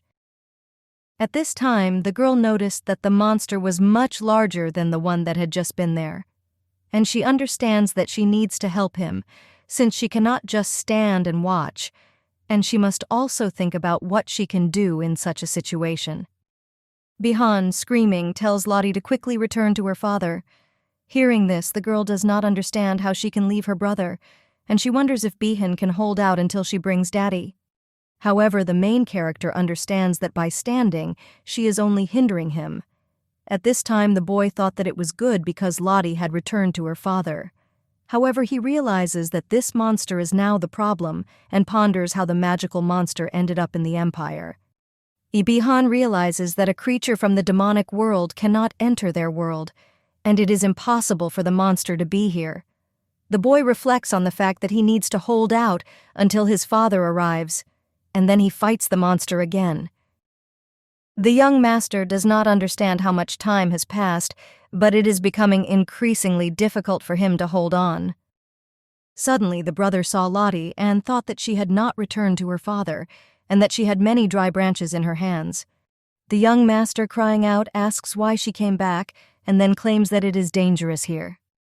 A little earlier, the girl was thinking that the safest thing for her was to return to her daddy, but for Bihan, it was the most dangerous. But when she saw the branches, she remembered what her brother had told her. Lottie collected branches and then shoved them into the monster's mouth, and then she takes Bihan by the hand and invites him to run quickly. Running through the forest after a while, the little boy noticed that his sister was not used to such stress. Bihan understands that the monster is running after them and they cannot linger here, and he thought it would be better to carry Lottie in his arms. A few minutes later, they found themselves near the cliff, and Bihan understands that if an ordinary person falls from such a height, then most likely he will die, and he thinks that if he can close these sisters, then he hits the ground, he and she will be fine. Bihan takes the girl in his arms and then asks her to hold tight and says that she will be fine. After falling from a cliff, the main character lost consciousness, And when I woke up, I realized that she was inside the cave. When Lottie saw her brother, she screamed and asked why he was hurt so badly. And then she realized that this was a stupid question, since he first fought with two monsters and then took the entire blow from the fall on himself. Bihan replies that such wounds are not scary for him, and at that time I thought that this was not a dangerous poison and that the scratch on my hand would heal in a couple of days. Hearing this, the girl asks how it can't be scary. However, the brother does not understand how she was not afraid to return to him and then claims that he said to return to her father. Lottie claims that she couldn't leave him alone because he was so injured. However, the older brother claims that she should have left him anyway. The girl asks that if she were in his place, he would leave her. However, the boy claims it's different and she says she doesn't see the difference. Bihan apologizes for raising his voice at Lottie and then explains that it was all his fault because he was just really worried about her. The main character reports that it will be difficult to go out until the rain stops. Bihan says they are very lucky as the rain will wash away their smell, and then explain that monsters that take the form of wild animals have a very acute sense of smell. Hearing this, the girl thought that she smelled strongly, and then she asks for forgiveness for dragging him here. However, the brother objects and says that she is not to blame for anything, since no one could have known that monsters would appear in the Empire. Lottie hopes that Daddy will come for them soon, because the father is different from other masters, and he does not consider his servants to be expendable. Well, since his daughter is in danger, he will definitely come. Bihan thought that the problem was that the monsters wouldn't find them before him, and then he suggests, just in case, when the rain stops, to look for a road. And at that time, I thought that I couldn't rely only on Mr. Damien. The boy understands that if something unexpected happens, only he can protect his sister. But suddenly he felt dizzy and thought that this was not the right time because it seemed that the poison had begun to spread. Lottie put her hand to his head and thought that he was very hot, since she realized that it was difficult to stay in good condition with such wounds. Bihan calms the girl down and says that everything is fine as this is temporary and everything will be normal soon. The main character is worried that Daddy is being delayed and she wonders when he will come looking for them. At this time, Veronica reports that the black blood with silver inclusions is the blood of a magical monster. And in addition, the marks are of different sizes. Hearing this, the Duke thought that it might be the blood of children.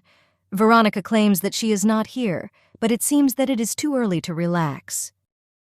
Damien knows that Bihan can't use his powers properly here yet, and he wants them both to be okay. And then he says that they need to find them because the weather is quickly deteriorating and they need to hurry. Lottie took the bow off her dress and thought about how to wet the fabric with water, and the more water the better. And then she placed it on Bihan's head and thought that he would get better with time. Suddenly the brother turns to the girl and informs her that she cannot eat it. Hearing this, the main character thought that now his creation was confused, and therefore he would probably answer all her questions. The girl asks why Bihan cares so much about Lottie, and at that time, I thought about what would happen if it turned out that he did not treat her like family, but simply behaved like that, because she was the owner's own daughter. The boy claims it's because Lottie is cute, and at this time the lady thought that I had already penetrated the brain, and the boy says that she is still small, and he wants to protect her.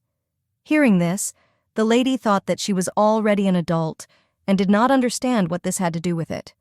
The young master says that he also loves her because she is brave and unlike him and his father, who is constantly monitoring the reaction, and most importantly, because she chose him to be her family. Bihan reports that before he ended up with the Frodiums, he only thought about how he could survive, and his family was a distant and inaccessible dream for her. And now that he has a real family, he wants to protect it with all his might. The boy hugs the lady and then asks how he cannot take care of his little sister. At this time, the main character thought that Bihan's feelings had never differed from his behavior, but she suspected him and was ashamed that Lottie thought so poorly of him. The little lady reports that her brother always says everything is fine, and he explains that he is doing this so that his sister does not worry. Suddenly, the monster attacks them again, And at this time, the main character realizes that now it is difficult for her brother to even move, and she does not understand what to do. And at this time, a magic circle appears, near which her father is, who quickly dealt with the monster. Lottie hugs her dad and tells him that she was very scared and Bihan was in a lot of pain, and then asks why he was late. The Duke apologizes for not being on time. Damien turns to the boy and reports that he endured such an ordeal. Lottie asks what happened to the monster, and the father explains that Veronica is now fighting him alone, and therefore she must look the other way, because she is not visible. And then he says that there is no need to worry about Veronica. At this time, the main character thought that Dad was trying to make sure that she didn't see the blood, and then Dad announces that they will be home soon. When the butler saw them, he was very surprised, and then asked what happened. Veronica tells him to be quiet, and then explains that the young lady fell asleep. And then he reports that the monster could not have gotten into the Empire on his own, and this means that someone sent him here. The Duke claims that in order to get into the Empire, you need to cross the gate and there are probably traces left there. Bihan states that then he will check if there is anything. Damien asks if he really thinks he is such a cruel master, and then he says that he will not allow the wounded hero to strain himself even more. Hearing this, the boy says that he will recover quickly, and the Duke thanks him for protecting Laudaluja and says that he himself thinks it's worth going there. After all, he understands that he hasn't been to his homeland for a long time. Lottie asks what is in the demon world, and where is Daddy now, and is it raining too? Hearing this, Veronica asks if she misses Mr. Damien. The little lady replies that she was asleep and didn't even get to say goodbye. The assistant claims that their master was also sad, but this matter cannot be delayed. The main character understands that the monster was an important event for her too, and therefore she will now not be able to ignore the book as before.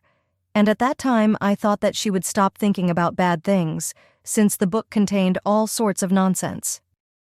Lottie says that it would be better if she goes and checks on her brother. As soon as she opened the door, Bihan announces that Lottie has arrived. This girl was surprised when she heard, and then asked how he knew this. The boy replies that he recognized her half a step away, and at this time, the girl thought that he was wounded more than her, but she understands that he is almost healthy. Bihan asks the girl why she came to him, and Lottie claims you don't need a reason to meet your family. The little lady asks how his hand is, and he shows his hand and says that almost everything has healed. Then he says that he is only worried about his little sister. At this time, the girl thought that everything was taking a long time to heal. The young master says she is just in time as he has something for the girl. And then he says that he prepared it when he was at home, but only now can he give it to her. Bihan puts the girl's bracelet on her hand, and at that time she noticed that her brother had a very beautiful earring and reported this. The boy explains that he received it when he was preparing the bracelet, and at this time the girl smiled, and then said that his bracelet looked like a bribe, and for her it was very suspicious. The little lady wonders why he is giving it to her now. Bihan reveals that he has some magic in him, and he explains that if Lottie wants to tell him where she is, the bracelet will help. And the girl thought that it would be dangerous for her to play hide and seek with this bracelet. The young master says that in ordinary life he cannot find out where she is, and at that time I thought that there was still another magic there that he didn't tell his sister about, and I thought that it would be nice if she didn't have to use it. And he also hopes that this bracelet will not break. At this time, the homeland of the Frodiums, a man asks the owner if he has returned. The Duke asks if they know how many days in a row they went to meet him. After all, he understands that several days have passed since his return. A boy with blonde hair reports that if this is a burden to him, he can come to his homeland more often. Since he hasn't been here for so long, he's always busy. And the girl claims that they cannot follow him to the Empire. The Duke asks if they don't like it when the owner is away for a long time. However, the girl claims that this is true in other families. The guy comes up to the owner and asks if he asked him to find out something and says, when they get up, he will report to him.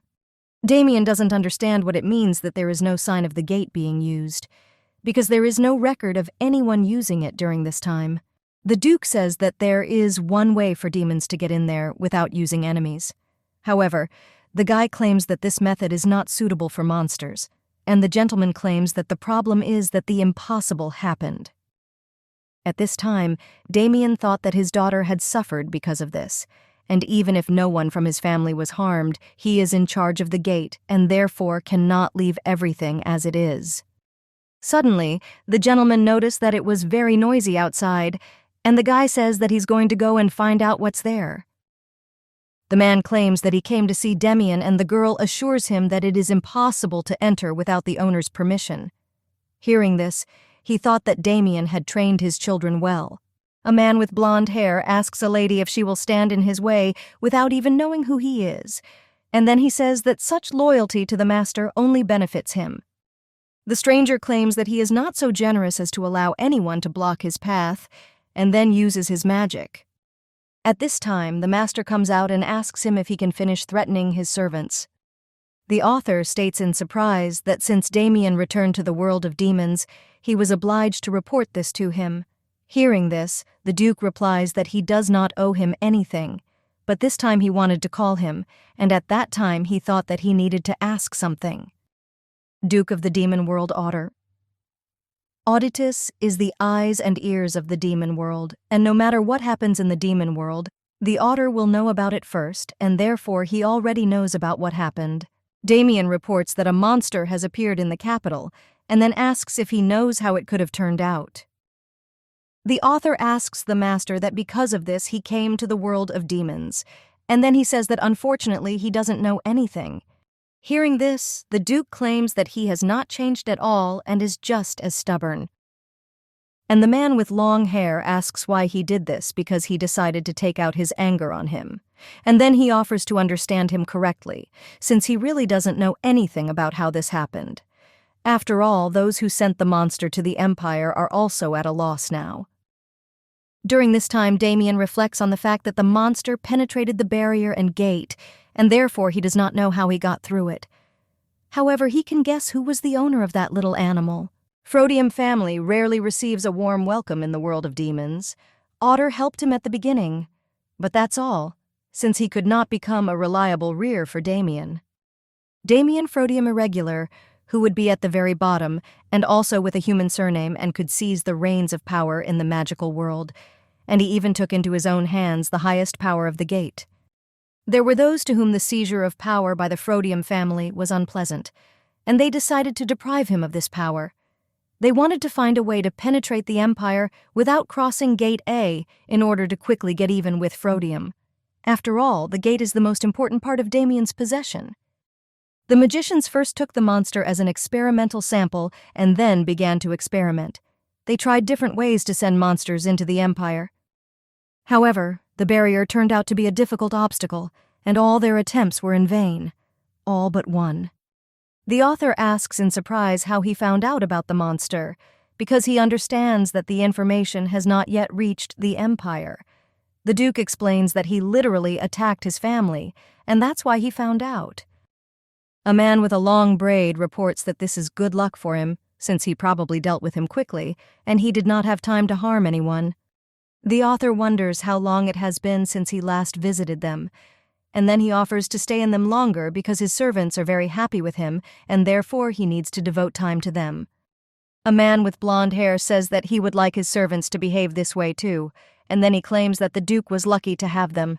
The author says that his servants tried to get into his soul, but for some reason it seems to him that even the atmosphere of the Duke is different, because he still looks like a brute and behaves like an exemplary slave owner. Damien announces that he will be back before sunset, since he initially had no plans to stay here for a long time. And then he leaves and reports that they are waiting for him. The author says that his servants are always waiting for him here too, and therefore asks where he is going to return. The Duke says that he is not talking about servants now, and reports that his daughter is waiting for him at home. Hearing this, Otter was surprised, and then said that the demon world will soon collapse, and there are signs that the barrier is disappearing, and the Duke claims that this is why he immediately returns. Damien says that judging by his reaction, the talk about his daughter did not reach his ears. The author explains that he knows nothing about what is going on in the Empire, and he's not even interested in it. And what happened this time started in the demon world, so he knows. Finally, they were able to send the monsters to the Empire, and that's why he knows. A man with a long braid says that someone else took a very good girl from him, and the Duke thanks him for this, because thanks to him, he has an excellent subordinate. The author asks if Veronica wants to return to the Auditus, and he claims that, of course, no one is interested in those who were before and those who are now. Damien claims that he said that he had already chosen a successor. The man claims that there is one, but he could have died, and he says that he is not interested in any weaklings, because there is so much information in the world that he should know, and if something does not help him, it is better to just forget about it. The Duke says that he will not want to send Veronica to him. The man heard this. He claims that he is a scoundrel, and Veronica is still a specimen, and therefore he suggests that she work for Damien. And in any case, he will make her his successor if there are no candidates. The author says that Veronica cannot continue the Frodium family, and therefore she can be subordinate to him. And besides, he now has a daughter, and let her become his successor. Damien objects and says that he will raise this girl as a human, and therefore is not going to bring her here. Hearing this, the demon asks if this means that his daughter is half human and her mother is the same witch. However, the Duke objects and says that she is not a witch. A woman who lives with an icy heart for more than eternity, and stories about her are endlessly found in human legends and even reach the world of demons. All the stories were not connected to each other, and she also has many names. Someone called this woman full of hatred, the winter villain, the damned villain, they also called her. And it is not known which of this is true, and perhaps among all the stories there was no truth. Damien ponders that her most famous nickname is the Eternal Lady of Ice. At this time, Lottie, lying in her bed, thought that she really wanted to swim. The girl goes to the kitchen, and at this time, she thinks that she woke up in the middle of the night and does not understand why, since she had a very interesting dream. Suddenly, Lottie heard that who was here, that is, and she thought that usually everyone in the castle sleeps at night. And she understands that this is not Veronica, and they have no one to work at night.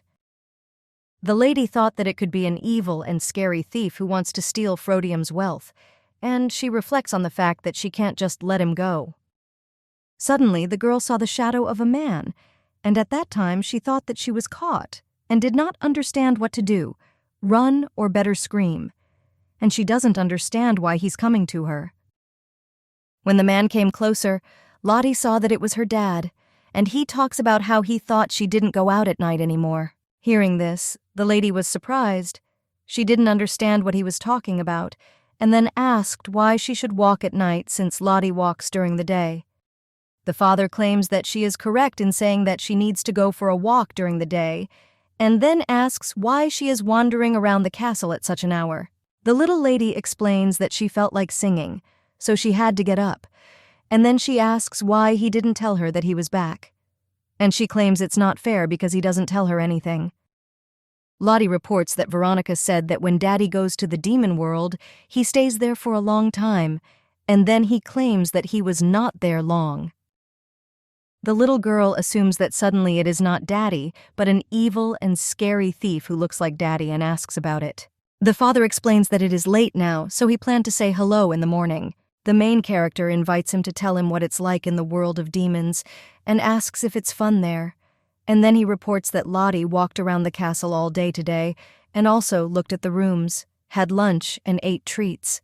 And the Lord says it looks like she's having a good time without Daddy, because a day is not enough for him to listen to everything. And he offers to go back to bed, and therefore says that he is leading her to the room. The girl reports that when they arrive, Lottie will accompany Daddy, because it's far from Lottie's room to Daddy's room, and therefore he will be afraid to go alone. Damien. It is reported that there is no point in him seeing her off. And the girl says that then she will see Daddy off next time. The father claims that in order to grow up big and beautiful, you need to sleep a lot, and therefore he will walk to the room on his own. When the main character looked at the dark corridor, she suddenly became scared, and she grabbed her father's leg, and he asks if his daughter is scared. However, the girl objects and says that Lottie is not afraid of anything. She was just surprised. At this time, the gentleman thought that his daughter was afraid of the thunderstorm, and he said that she could sleep in his room today. And having heard this, the girl does not understand whether it is possible to sleep in her daddy's room at that age, since she thinks that she is already an adult woman, and she thinks that he probably suggested this because the thunder scared her. And then the main character pretends that she is fine and reports that she can sleep alone. And at this time, I thought that maybe Lottie needed daddy, and that's why he said so. Lottie says the thunder really scared her, and at that time the gentleman thought that these were not just empty words, since thunder and lightning did not allow her to forget how a terrible thing almost happened to her. The Duke turns to his daughter and asks if she still wants to leave her father alone, and the girl asks why he has such an unhappy face. Arriving at Mr. Lottie's room, she says that Dad has a large and soft bed, and he asks if his daughter's bed is small, and she replies that Daddy is bigger than Lottie, and so his bed is big too. Damien says that she seems to like everything big and he should remember that, and then he suggests that she go to bed quickly. Lying in bed, the father asks his daughter why she can't sleep, and he says it might be because she woke up in the middle of the night, and then he invites her to fall asleep. Lottie asks Daddy if he can sing lullabies. Hearing this, he asks who she takes him for, and then he claims that this is actually the second time, and therefore she should consider it an honor. The little lady asks for whom he sang for the first time, and he invites her to try to guess this simple question. The main character understands that this lullaby was different from those that the poet Veronica wrote from the very first line, and she had already heard this song. And then the girl reveals that he sang for Lottie's mother. The little lady invites her father to tell her about her mother, and the gentleman says that it looks like someone is not going to sleep. And she explains that Daddy's story will become a lullaby for her, and that's why she will fall asleep. At this time, Damien is thinking about how he can choose the words to make it beautiful. The father says that he gave her his feelings. However, she closed herself off from him for so long. And at that time I thought that it was not so strong that I would accept death without joy. It's as if Lottie's mom foresaw that Damien would love her, and at that time I thought that she was a real disaster, because she did only what she wanted, and therefore he had no choice but to follow her. The daughter asks if she should tell her what Mom said about Dad, and then he says that Mommy said that Daddy is very gentle. The Duke asks what his daughter was thinking, and he wonders what she felt too. And the lady replies that, in fact, she thought that Mommy was lying. But now it seems to her that her words are true. Dad invites the girl to fall asleep and then stroke her head and says that she is their sweet girl who should sleep. And after these words, the main character fell asleep. The next day, Veronica is looking for the young mistress, and the maid reports that she slept in the master's room. When the main character came to her room, she saw it empty, and she does not understand why there is nothing here. At this time, Veronica asks the young lady where she has been. However, the surprised girl asks what happened to her room. The assistant explains that this is all because she had to move for a while, and then she shows her the new room. Seeing her room, the main character was surprised because it was very large, and then he says that Daddy knows no limits. However, Veronica says that the measure is not needed for them. At this time, little lady thought that it was not because she paced back and forth too much, and she has this room so that she doesn't go where she shouldn't. Veronica claims that if she had not said that she loves space, they would soon change her room. However, Lottie does not understand why, since she liked it in her previous place. The assistant claims that the room was too unremarkable for the daughter of the Frodium family, and she explains that they gave her that room so that she could slowly get used to her new life. Veronica says that since she's already fully settled in and knows their house, it's time to move into her real room. Lottie says Bihan's room is also in a different place, and at that time I thought about what was happening. From the book, she could not get used to life here. The little lady remembers that in the book, the main character asked about her room, and it said that it was in a special place. And if you think about the behavior of the maids from the book, it probably wasn't easy to adapt, because she understands that she even thought about leaving home when she grew up, but now she has become closer to her daddy, and the behavior of the maids has also changed. In the book, The misunderstanding between her and Daddy never went away. This means that Daddy continued to avoid her, thinking that she hated him, and she, in turn, thought that Daddy hated her too. The maid informs the young lady that Madame Marquise, her governess, has arrived. And because the monster injured her, the girl missed classes for some time, but today they decided to continue. And at this time, the main character thought that, fortunately, there was no homework. Lotalusia's governess, Madame Marquise Cyrus, reports that they have not seen each other for a long time, and then asks how she is doing. And she says that she was so worried when she found out that they would not have classes for a while, and she asks if she was studying because she was lazy. The girl objects and says that nothing like that happened, and then says that Lottie loves the teacher very much. Hearing this, the Marquise smiled and said that then she will try to catch up with everything that she missed during this time.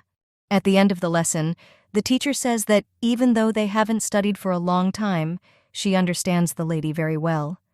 And then he says we'll finish this today. Hearing this, the little lady was delighted, and the Marquise asks if she is too happy, and then she says that she's even a little offended. The girl explains that she loves the teacher very much and wants to see her off. Marquise Cyrus asks if the Duchess has anyone her age with whom she can communicate, and the lady replies that Bihan. The teacher asks if he is not one of the members of the Frodium family, and then says that she rarely seems to communicate with anyone from the outside. Suddenly, Lottie saw her dad and ran to him, and the gentleman says that he sees classes are already over, and then he greeted the teacher. Dad asks his daughter where she was going, and the girl replies that she wants to see the teacher off, and he says that he will also see her off. The Marquise heard this and says that it is an honor for her, and then thanks the gentleman. At this time, the main character thought that it seemed like they were closer than she thought, and she wondered what they were talking about. Damien asks the Marquise how the lesson went, and she replies that the lady is doing a great job, and then reports that she was so worried after what he said. After all, when she looks at the young lady, she often thinks about her son, who is waiting for her at home. And she doesn't understand why children are so happy when classes are over. The Marquise turns to His Highness and says that she wants to invite the young lady to the Cyrus house. A few days later, the young lady thanks the Marquise for the invitation, and at that time she thought that she was doing everything as she was taught, and therefore thought that she was doing well. Seeing this, the Duke thought that Lottie's teacher would be stricter. The Marquise greeted the gentleman and then said that she was very glad that he accepted her invitation. And she says that when her son sees the master, he will be very surprised. Hearing this, Bihan asks the teacher if she didn't tell the Marquis anything. The lady explains that they are rarely here, and in order to see him, she did not specifically say anything to surprise him. At this time, Lotalusia thought that it is very beautiful here because the teacher takes care of this house. After all, everything here is so sophisticated and beautiful. The girl remembers that she had already heard somewhere about the family of the Marquises Cyrus, and then she tells her father that she hasn't seen everything yet. The Duke explains that she does not need to know the pedigree and the nobility because they are still lower in status than her. And at this time the girl thought that this was why she did not know anyone from the noble families. Lottie asks Bihan if he knows anything about the Cyrus family, and he replies that they have the largest parental army in the empire and everyone knows this. The boy says that in the Cyrus family, everyone has some kind of secret ability, and there are even rumors about it. But however, it seems to him that these are just empty speculations. He also heard that his father used to be quite close to someone from this family. Hearing this, the girl was surprised and then asked if Daddy also has friends, and the brother smiled and then claims that he probably has. Lottie suggests keeping their voices low so Daddy doesn't hear them. The man with blue hair looks at Damien in surprise, and the gentleman says that he heard that Eutas was looking for him.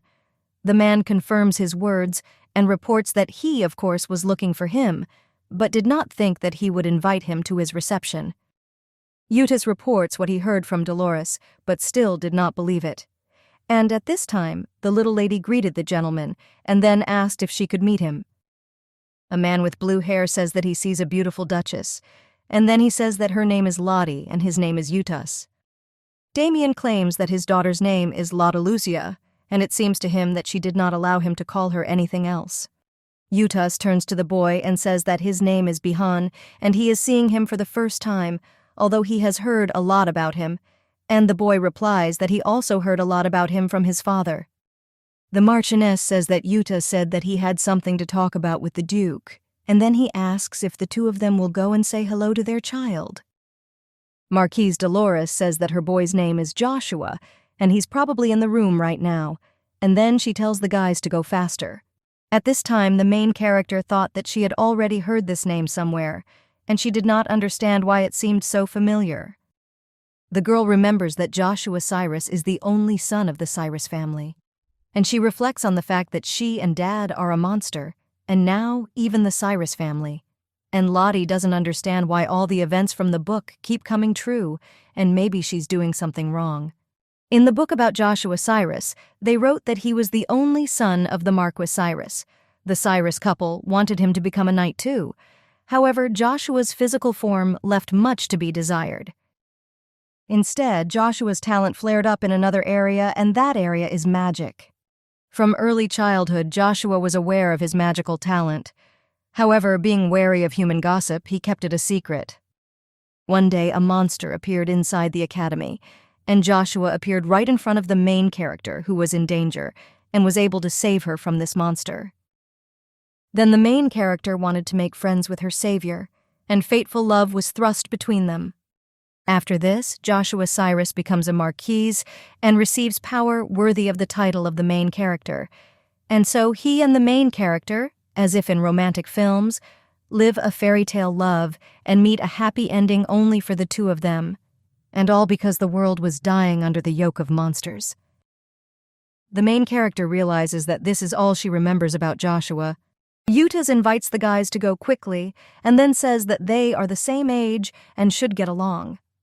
At this time, the main character does not understand why he was so surprised. After all, she knows that in the book Joshua was a son who did not live up to his parents' expectations, and she ponders what could be, which is why they don't want to show him to them. Lottie thought that the man was ashamed of his child, and therefore she considered him a bad parent.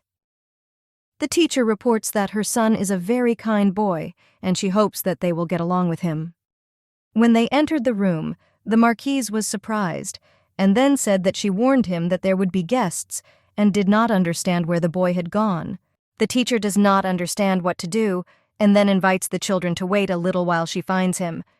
Hearing this, Lottie thought that she shouldn't put the teacher in an awkward position, since she invited her and Daddy here just to meet Joshua. The girl turns to the Marquise, and then tells her not to worry and says that the two of them will wait for the boy.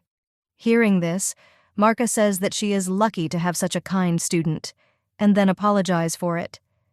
After all, they were the ones who invited them.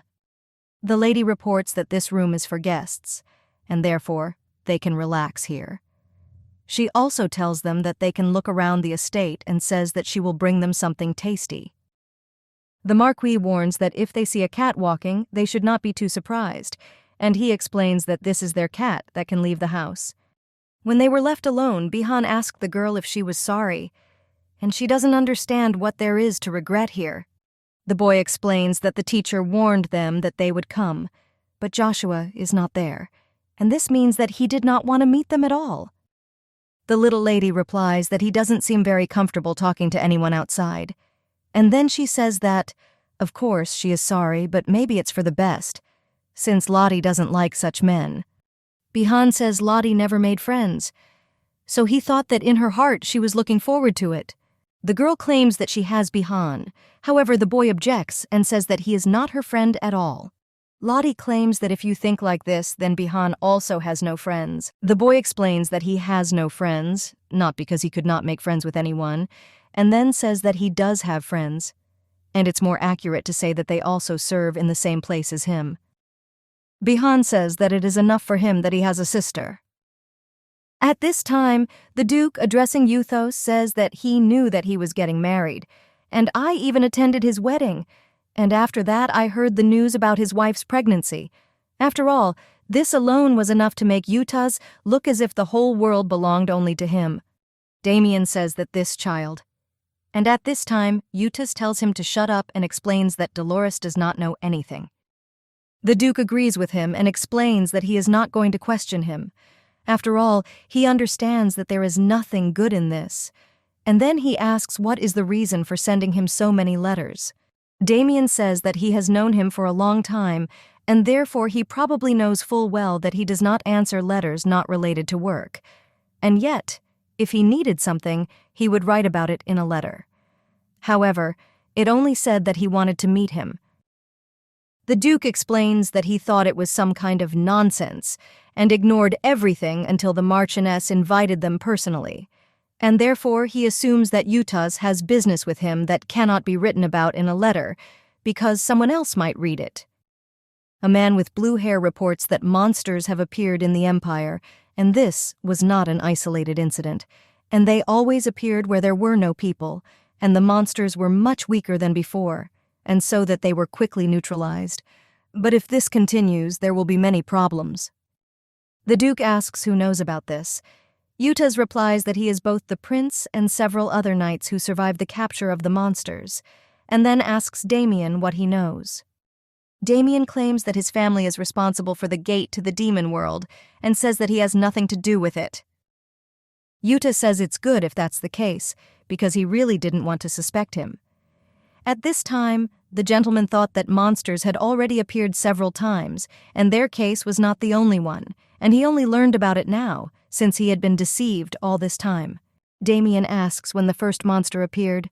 Eustace answers that, sometime in December of the year before last, and he remembers because it was very cold then. At this time, Lottie's father thought that he would never be able to forget this unusually cold winter. After all, it was around then that his daughter came to the Frodium family. The little girl is very cold and reports that her mother is bad because she does not understand why her mother does not allow her to leave the forest. The little lady thought that today for some reason she wanted to get out of the forest more than usual, and she thinks that someone is calling her the one whom Lottie doesn't know, and at that time the girl woke up and thought that it was a dream. When Lottie woke up, she thought that she didn't know where Bihan had gone, and she thought she fell asleep, and then her brother brought her here, and so she needed to find him. Suddenly, Lottie saw the cat and ran after it, because she wondered where she was running. Walking along the corridor, the girl met a child of his age, but it was not Bihan, since this guy is taller than her. The main character understands that in this estate it can only be Joshua Cyrus. The surprised boy asks who she is, and the little lady says her name and then explains that she was invited here by her teacher. Hearing this, the guy says that she is Lady Frodium, who was supposed to come today, and then apologizes for being rude.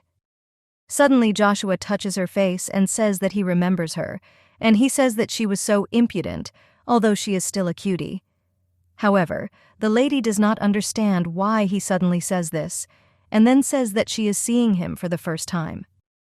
The boy says that they have not met here yet, although he is glad to see her again, and then he reports that she is completely different from Arkelia. Hearing this, Lottie doesn't understand how he knows her mother's name and asks about it. The main character remembers that her mother never left the forest while she was taking care of her. After all, she understands that she was cursed, and the forest did not allow them to go outside. And the only ones who knew her name were her and her dad. Joshua reports that since they were dating, he could not even think that she would forget everything, and then asks if she has a bad memory. Upon hearing, this girl objects and says that she has a good memory, and then claims that he was the one who remembered everything incorrectly. Seeing the cat, the boy says that it is rare that their cat follows someone other than him, and at this time the girl looked at the cat and thought that he was very cute. Bihan asks his sister where she was, and then he claims that he went away for a minute and comes back, but she's already gone, and he asks if she can guess whether she was as worried as he was. Lottie explains that the cat was passing by, so she followed him. Bihan addresses the boy and asks if he is the son of the Cyruses, and then thanks him for being with his sister when she got lost. Joshua says everything is fine and it's nothing. The brother turns to the girl and reports that her father wants her to go home, and therefore invites them to leave. Joshua invites the young lady to stay a moment, and then he tells her that she's already big, but still talks about herself in the third person and says that this is strange and asks if she knows. When the guests were leaving, Joshua stood in the window and watched them, and at that time he thought that when he first met her, since then he just mentioned Arcelia, and she immediately changed in her face because she began to look like a black cat with fangs. The younger Cyrus reflects that if he had not been told then that she was the daughter of Arcelia, he would not have guessed by her appearance, since they are completely different, and therefore he is glad about it. After all, this woman criticized and was angry with his brother. Joshua reflects on the fact that she didn't tell him who her father was back then and turned out to be the daughter of a monster duke. And she didn't look like a simpleton, as they say in gossip. Juthus tells his son that he has heard that he met Lady Frodium. Joshua tells him not to worry as nothing happened. However, the father claims that he is worried that he is always hiding everything from them, and then asks if he forgot about his promise. The boy turns to his dad and claims that he doesn't really trust him, and then tells him not to worry because he can rely on him. And he says that Dolores will not find out anything, and he guarantees that. The boy claims that he will be the best son for both of them.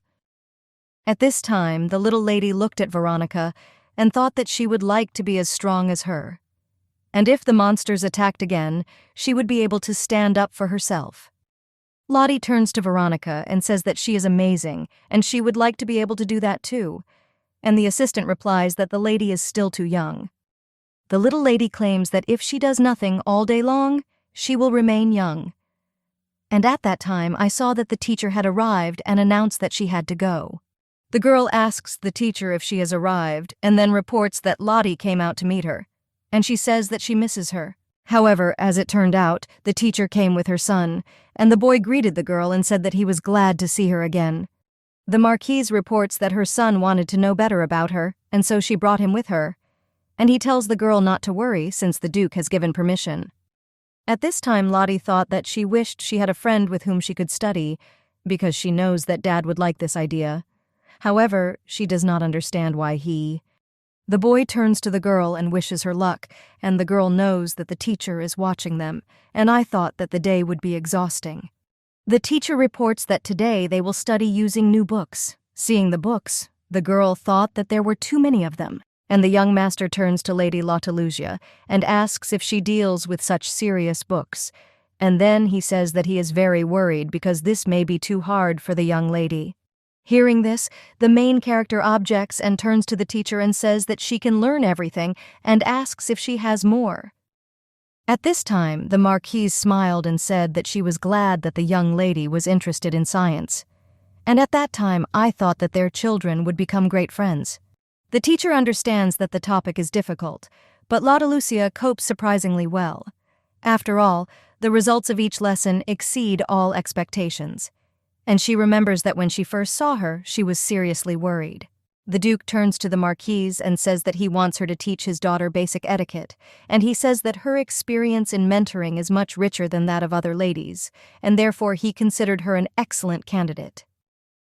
Damien reports that since Eustace is his friend, there shouldn't be any problems. At this time, the teacher thought that even though she was a little girl, she was from an aristocratic family. And the daughter of Duke Frodium appears, and she does not understand why the young lady still does not know the basics. And then she tells him to rely on her and claims that she will do everything in her power. Marquis Cyrus was preparing for class and worried. After all, before that conversation, I had no idea that the Duke had a daughter. And she thinks that maybe she is too strict, and maybe suddenly she won't be able to cope with someone else's child. The teacher understands that since the Duke asked her personally, she had no right to refuse, and therefore, from the experience, she could not find a place for herself. But having met Princess Lotalusia at the estate, all anxiety disappeared, and her cuteness captivated her. The Marquise took the girl in her arms and thought that all little girls are like this. However, she is the cutest girl she has ever taught. The Duke warned the Marquise in advance that Lotalusia was still just a child, and she had zero knowledge of etiquette. However, she spoke the language of the Empire perfectly. The young lady tells the teacher that she can now read books, and asks if she knew about it. Hearing this, the Marquise thought that the girl was good not only in reading, but also in penmanship, which turned out to be even easier for her. Marquise realizes that Lottie's rate of language acquisition is faster than that of an average child, and she is quite smart. Even more complex material was always given to her without any problems. The little lady reports that it doesn't work out for her, and she doesn't understand at all. And at this time, the Marquise thought that this was not surprising, since this was a problem that students at the academy solved. And after that, she thought because Lady Lottoluzia is very similar to his Joshua, the Marquise understands that Joshua does not show this to her husband, but his learning ability is slightly higher than that of other children. And this may be because he doesn't get along with his peers. Therefore, the governess wanted Joshua to find company in a girl as smart as himself. Lottie turns to the teacher and says that she has already finished, and she says that the girl is great and offers to look at their new book. When Bihan saw Joshua, he says that they saw each other for the first time after that meeting at the Marquis, and then he says that the book is boring, and that's why he went out to get some air. At this time, Joshua looked at the boy and thought that he looked special, and then he says that he is a smart guy and asks if he has time now. Bihan reveals that he had no plans and then asks what he wanted to talk about. Joshua says he doesn't know and just saw him and thought he would get along and asks if he wouldn't mind spending some time with him. At this time, the main character solved the problem, and the teacher reports that she did everything right and today exceeds all her expectations, and then asks if she wants to take a break. Lottie says she's getting a headache from all the work, and then he suggests taking a break and airing the room. When the girl looked out the window, she saw boys pointing swords at each other, and she does not understand why they are doing this. The main character understands that if you look closely, this is not child's play at all, because she saw Veronica fight with a knight and therefore is sure that this is a real duel of knights. When the teacher saw that the boys were fighting, she said what they needed. However, the young mistress interrupted her and said that it seemed to her that this was not a fight and everything would be fine. The Marquise reports that Joshua has absolutely no talent for fencing, and then he claims that he is seriously injured. After all, he understands that Bihan is quite good. The main character reflects on the fact that her brother began to train ever since he met the demonic beast, and she understands that the book described Joshua as a weak child, and, apparently, that's why the teacher thinks the same. However, the girl does not understand how he can answer then. Bihan in a duel. The teacher turns to the girl and says that she needs to erase from the board, and then they will go down. And at that time, the girl thought that they would come down and stop them. However, she objects because she thinks they need to be stopped now.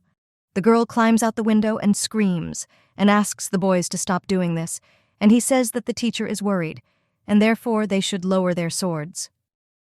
Joshua looked at the girl and thought that she was about to fall out of the window, and then he asks the girl to be careful. The little lady reports that if they remove the swords, she will move away from the window. Suddenly, the main character falls from the window, and at this time, Joshua runs up and grabs the girl. Bihan turns to Lottie and asks why she climbed on the frame, and then he claims that it is so dangerous.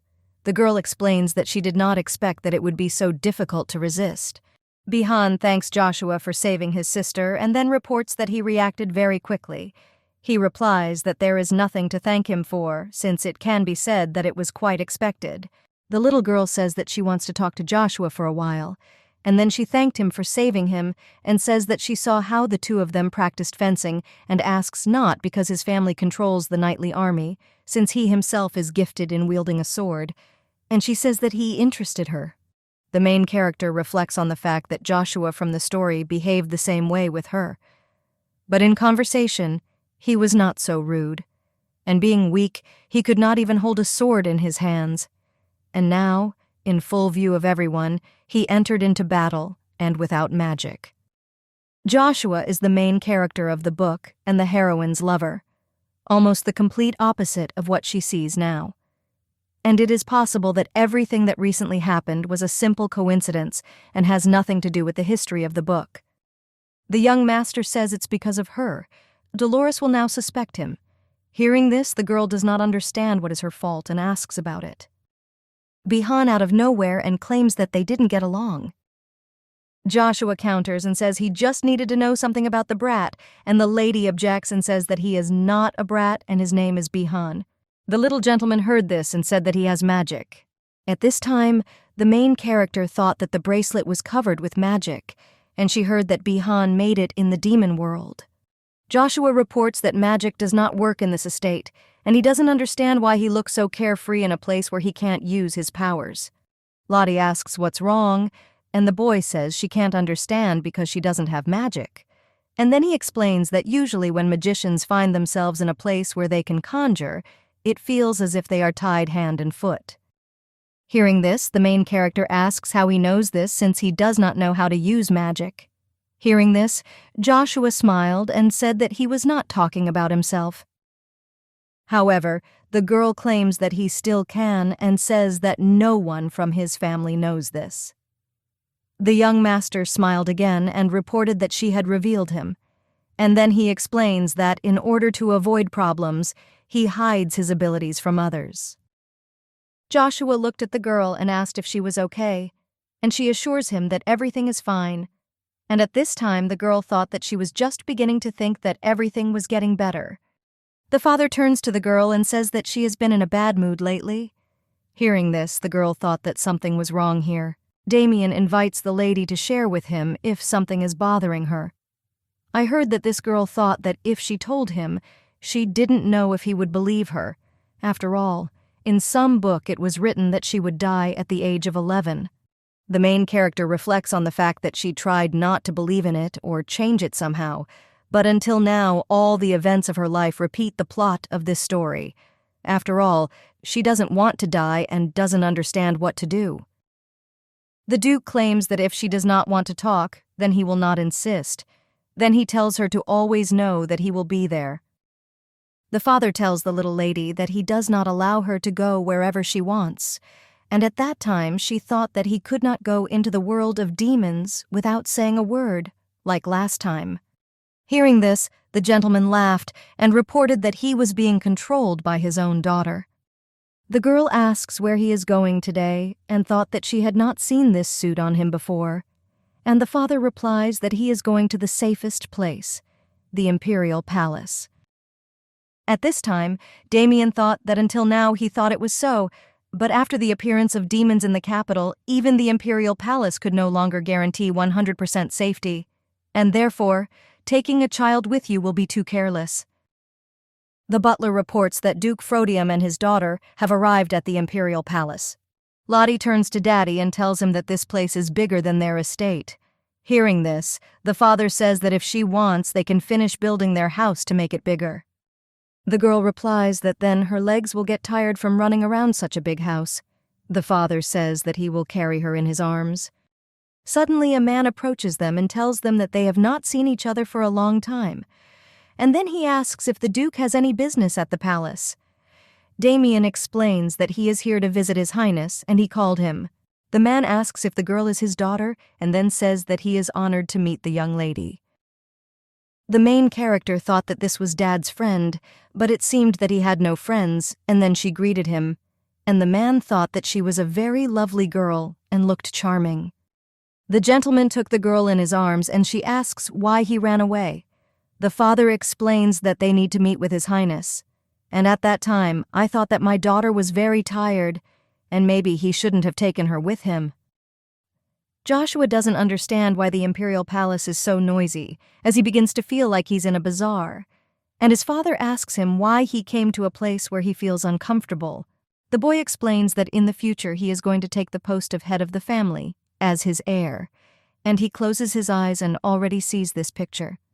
Hearing this, Eudice thought that he did not understand why Joshua had changed so much. And then she remembers that not so long ago, Dolores found this stubborn and annoying child practicing with a sword. He suddenly decided to practice fencing. Eudice does not understand what forced his son to change. After all, he even began to be interested in Princess Frodium. And a few days ago he clearly expressed what was in his soul. But, of course, only in front of him. After all, He said that he wanted to prepare for the title of heir and followed him to the imperial palace. Mr. Cyrus reflects that his wife Dolores approved of this idea, but seemed a little unhappy. Joshua explains that his mother approved of the trip and therefore invites his father to listen to his opinion too. Eutos asks the gentleman what is going on here today, and he answers that today Duke Frodium and his daughter arrived to them. Hearing this, the boy was surprised, and then asked his father if he had also come to see His Highness, and then invites him to go quickly. Hearing this, the father thought that his son was up to something and he was interested in it. The servant reports that His Majesty is receiving guests, and therefore invites the master to wait a little. And then he says that his son is forbidden from entering the audience chamber. Joshua tells his father not to worry and explains that he will wait outside. And at that time I thought that he had no intention of coming in, since only he wanted to meet Lotta Lucia. And the boy remembers that he really wanted to go to Frodium again with Dolores. But for some reason she didn't like this idea. And then she looked at him as if she didn't remember who he was at all. Joshua muses that maybe Lottie wasn't allowed in with the Duke either, but he doesn't see her anywhere. And he is sorry, but he can't do anything. After all, until now, he had nothing to regret. At this time, Damien greeted the ruler of the empire, and His Majesty says that he looks at him and does not see a single resemblance to the previous Duke Frodium. Hearing this, the Duke thought that the last time they saw each other was when he was still a prince. And when he ascended the throne, he practically stopped communicating with him. After all, it's true what they say is that it's easier to climb the career ladder with your eyes closed. Damien ponders what if not for that promise of his loyalty to the Emperor. Without her, he would not have been able to cope with everything. The Emperor turns to the Duke and says that he heard that he brought his daughter with him, and then he claims that he doesn't see her. Damien replies that even simple rumors reach his ears. His Majesty says that he knows everything and also knows how much he loves her. The Duke says that he did not expect such attention from him to his person, and the Emperor replies that he, of course, gives attention to all his subjects, because rumor is a disaster faster than anything else in the world. The Emperor says that the Duke of the Frodium family that cannot inherit the throne belongs to the demonic family, and among them all there is only one person. And fortunately, the girl will become a young duchess, since she comes from the human world. His Majesty claims that people are the only thing the Empire can trust. The Duke replies that he is quite patient with people. But in the demon world, they wouldn't put him down for babysitting people. And then he asks how the people themselves who know about his origin behave. And he wonders, isn't he a loyal subject of the imperial family? Damien asks the Emperor what is eating him, and then he claims that he is the only demon presented to people. The Duke asks His Highness why he wanted to meet him. The Emperor replies that it is because of demonic creatures, and then explains that, as far as he knows, what concerns the demonic world is not his concern. Damien reports that demonic monsters are prowling around his home, but the Frodium Gate has not been touched. Hearing this, the Emperor claims that something is wrong with the barrier separating their worlds, and this has nothing to do with the appearance of his daughter. At this time, Joshua is standing under the door, thinking that the girl must be somewhere nearby, and when he saw the Duke, he thought that his daughter should also be nearby. Mr. Cyrus, seeing Damien, asks how he is doing. The Duke replies that it has not been long since the visit to his estate, and at this time, Eutos thought that he was cold and answered. Damien asks where Lotta Lucia is. Hearing this, Eutos is surprised and asks why he is asking them about this, and then asks if they weren't together. The Duke replies that only one person at a time can enter the Emperor's room, and therefore he could not take the child with him. After all, he had to leave her and go himself. The knight reports that the girl got bored from waiting and went to inspect the palace. At this time, the main character says that it is more interesting to explore the palace, which she entered for the first time, alone. And another miracle will happen if she can find her way back. And at that time she thought that if she walked straight, she might meet a familiar path. Suddenly, Lottie saw a big tree and thought that all her worries were gone, and then she remembers that the book didn't say that she walked like that, and I thought that all her actions should be described there. The girl saw a boy asking her who she was, and then he informs that outsiders are not allowed to enter the territory of this garden. Lottie asks who he is and wonders if he is the garden manager. Hearing this, the guy with blonde hair smiled and then said that she could call him that, and he says that he is glad to meet you. The girl says that it is his duty to scold strangers for entering this garden, and at that time, I thought that she had already been scolded for falling out of the window, and that's why she didn't like being scolded. An unfamiliar boy says that this is impossible, and if she really asks, then so be it, he can help her. And he reports that this is because he occupies the highest position in this garden. The main character says that she is very lucky and thanks the guy, and then she says her name and asks what his name is. The blonde guy says his name is Johann, and he says that if she doesn't mind, then he can show her the garden and will accompany her. Johann says that this tree is the largest in the imperial palace, and when he first saw him, he couldn't take his eyes off. And the girl says that the closer they get, the bigger it seems. And it is so high that you can't even touch the leaves. The boy says that this is a big disappointment because he too cannot reach it, and he is sure that if he grows up a little, he will be able to.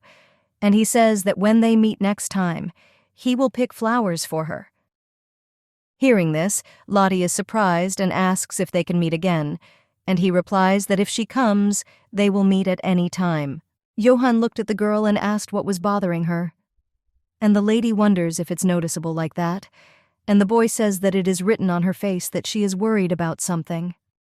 At this time, the main character thought that this was probably because she thought about the book. And in fact, she is worried, but can she tell anyone about it?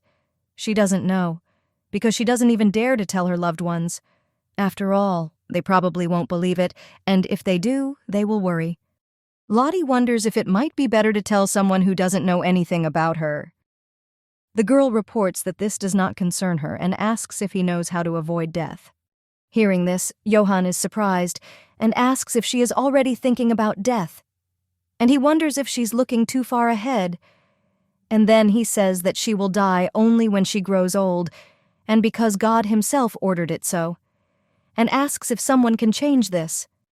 The main character claims that she is not joking, and reminds that she said that this does not concern her. And maybe she will suddenly die, not when she becomes a 100-year-old woman, but from an unknown disease that even the doctor will not know how to treat.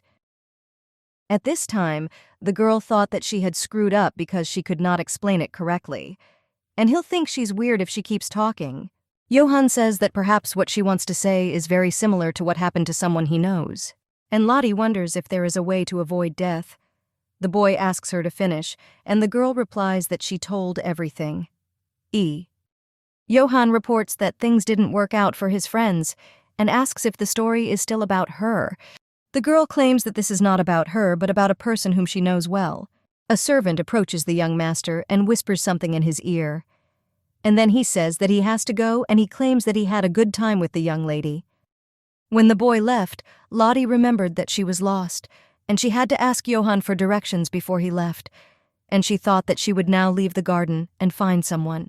The girl realizes that she needs to hurry because the sun is setting and she is afraid of the dark, and at that time she thought that she wanted to go home to have a delicious dinner with Dad and Bihan. Suddenly Lottie sees Joshua and asks how he ended up here. The boy explains that he came here to Utasom and then says that he wanted to talk to his father. The girl asks if he called his dad by name, and she wonders how he is not ashamed to call his dad by name. Joshua explains that he likes it that way, and besides, he and his father often testify to it, and then asks if she is lost. Lottie objects and says that it is Daddy who is lost, and she is looking for him. The guy heard this and smiled, and asked how the monster duke could get lost in the palace, and then he invites the girl to go with him, since he knows where he is. At this time, the main character thought that today Joshua was not as harmful as usual, and she agreed to go with him. Joshua asks the girl why she is so quiet today, and he explains that the last time they talked alone, he thought she was interested in him. Lottie heard this and thought it was because she thought he was different from Joshua in the book, and then he says that from now on, she will never be interested in him again. The boy was surprised and then said that it turned out that their princess was a very ungrateful child, and the girl says that she is not a child and asks if he understands this, and he claims that she is a small, stupid baby. Joshua claims that it doesn't matter to him that she doesn't remember him. However, he doesn't know what he can do to not be an empty place for her. At this time, the main character thought that she had never met that man. However, it is assumed that perhaps in the snowy forest, which absorbed all sounds, he sounded so sad. When she was walking through the forest, she saw a large lizard and thought that it was the king of the lizards. Suddenly, the girl screams and asks if he is a giant lizard, and Joshua claims that he is not a lizard but a dragon. At this time, the main character remembers what Johan told her. In order to slow down the process, he needs a strong and pure heart of a dragon. The girl realizes that with Joshua's heart, she can prolong her life. And at that time, she thought that she was crazy. After all, no matter how desperate she is, and cannot believe that a person she met for the first time would say such a thing, the main character reflects on the fact that more than anything else, it doesn't matter how strong the dragon is, because if she doesn't have his heart, she will die. And she understands that he is implying that she will have to fix Joshua's pain in order to survive. The boy looks at the girl and asks why she is looking at him like that, and she replies that she should ask why he is looking like that and asks what is written on her face. Joshua is pleased to say that Lottie has not forgotten him, and she replies that it's surprising that she didn't recognize him right away. After all, who would have thought that he is the king of the lizards, and reports what she remembered because she is smart. The boy claims that he is not really a lizard king, but a dragon. The young master thought that, be that as it may, he has grown up a lot since then, and Lottie's hands are all so tiny and still warm, and he still remembers her body temperature. The girl remembers that her mother told her that this is the king of lizards, and her mother also asked her why she left the house without permission. Lottie explains that this lizard has been hurt and looks sick, and then asks if they can help her. The boy remembers that if it were not for Lottalusia, he would not have been able to enter the Archelius forest, and the woman says that she was going to leave him to die, but thanks to his daughter, he survived. Arcelia reports that her daughter is looking for medicine to cure his wounds, and she asks the lizard what he forgot here, and says that this is not a place for his kind. Joshua reports that a lot of time has passed since their last meeting, and the woman says that she heard that dragons cannot grow while they sleep. She wonders if he slept during this time after the death of his brother. Hearing this, the dragon asks how she dared to kill his brother. All this time the girl watched them, and then approached the dragon and asked him to play with her. Arcelia reports that Lottie has met a talking animal for the first time, and therefore offers to play with her a little. And then he claims that he continues to fall asleep, and therefore there is no difference between them. Lottie tells the dragon to pout, and he asks what she wants to see. At this time, the dragon thought that in the winter forest the girl had never seen anything like spring butterflies, and then he released them. Lottie looks at the butterfly with admiration, and the dragon tells her not to climb too high because it is dangerous, and he reports that his spine is slippery. The boy remembers that Arcelia allowed him to enter the forest, but she no longer cared about him. A little later, Lottie brought him medicine and nursed him back to health, and after some time in wounds, the lizards didn't look so bad. The little lady asked the lizard why she didn't thank Lottie, and then he suggests asking Lottie to bring him his medicine every day. The dragon replies that he will think about it the next time they meet, and the girl says that this is good because she cannot get out of this forest. The dragon suggests to the little lady that he himself will come to her and then kisses her on the cheek and asks her to remember his words. She also says that if she leaves the forest before he arrives, she should look for him under the name Cyrus. Joshua reports that after full recovery, he returned to the Marquis and left the forest. However, from the moment he left, the Marquis must have been confused, and Dolores must have been very worried. The boy says that he returned to the Marquis and became his son again, and sometimes he remembered everything that happened to him in that forest. He understands that dragons live for centuries, and he fell into a deep, long sleep after the death of his brother, and now only a few know who he is. Joshua reflects on how the child he met in those forests was the only person he connected with after waking up, Lotta Lucia, the only fact confirming its existence. Suddenly, the main character saw her daddy and was very happy. And the Duke says that if his daughter goes without waiting outside and then asks how she thinks her father will feel. The Duke says that he understands, since this is the imperial palace, and therefore he knew that this would not have happened, but he is amazed that the girl left without any words. Lottie explains that she was wrong, and therefore apologizes for causing him to be startled, and then asks if he's angry. The father replies that he is not angry, but was just worried, and therefore suggests that the girl not do this again. The Duke turns to Joshua and thanks him for helping him find Lotta Lucia, and he says what he heard last time, he also helped her. The boy says that he met him by chance, but for now he did what he wanted. Joshua says that if he becomes the little lady's friend, they can see her often in the future. Damien claims that a friend is a good idea and he allows it. The boy heard this and said that he was very happy, and from that day on he would visit their mansion more often. The Duke says that he will inform the servants about this. From that day on, Joshua became a regular guest at their mansion. 3 years later, Veronica informs the lady that the guests will soon arrive. Hearing this, the girl says that she understands, and she will wait for them right here. At this time, Veronica smiled and asked if she would ask who it was. Joshua visited Frodium's estate too often. On the days when the teacher came, he was with her, and when she did not pass, the boy came himself. And playing with Joshua was much more interesting than the heroine expected. When Lottie was playing with Joshua, he asked what she thought, and at this time the girl says that it would be cool if he stopped coming here. Hearing this, the boy claims that she is lying and then says that she loves to play with him, and then asks why doesn't she visit Cyrus's mansion sometimes since he comes here every day and it's a little tiring. Lottie. It is reported that her dad is a busy man, and the boy asks why she walks with the Duke and claims that he walks alone, and the lady suggests that her father may not agree. Joshua claims that his father is overprotective of her, and he says that he doesn't understand this. The boy claims that magic cannot be used here, since the mansion is protected by a barrier, and the girl says that there is no need to use magic here. The young master says that he wanted to show the girl something, and he claims that the barrier is weaker than it seems, and he says that all magic is prohibited, but only for strangers.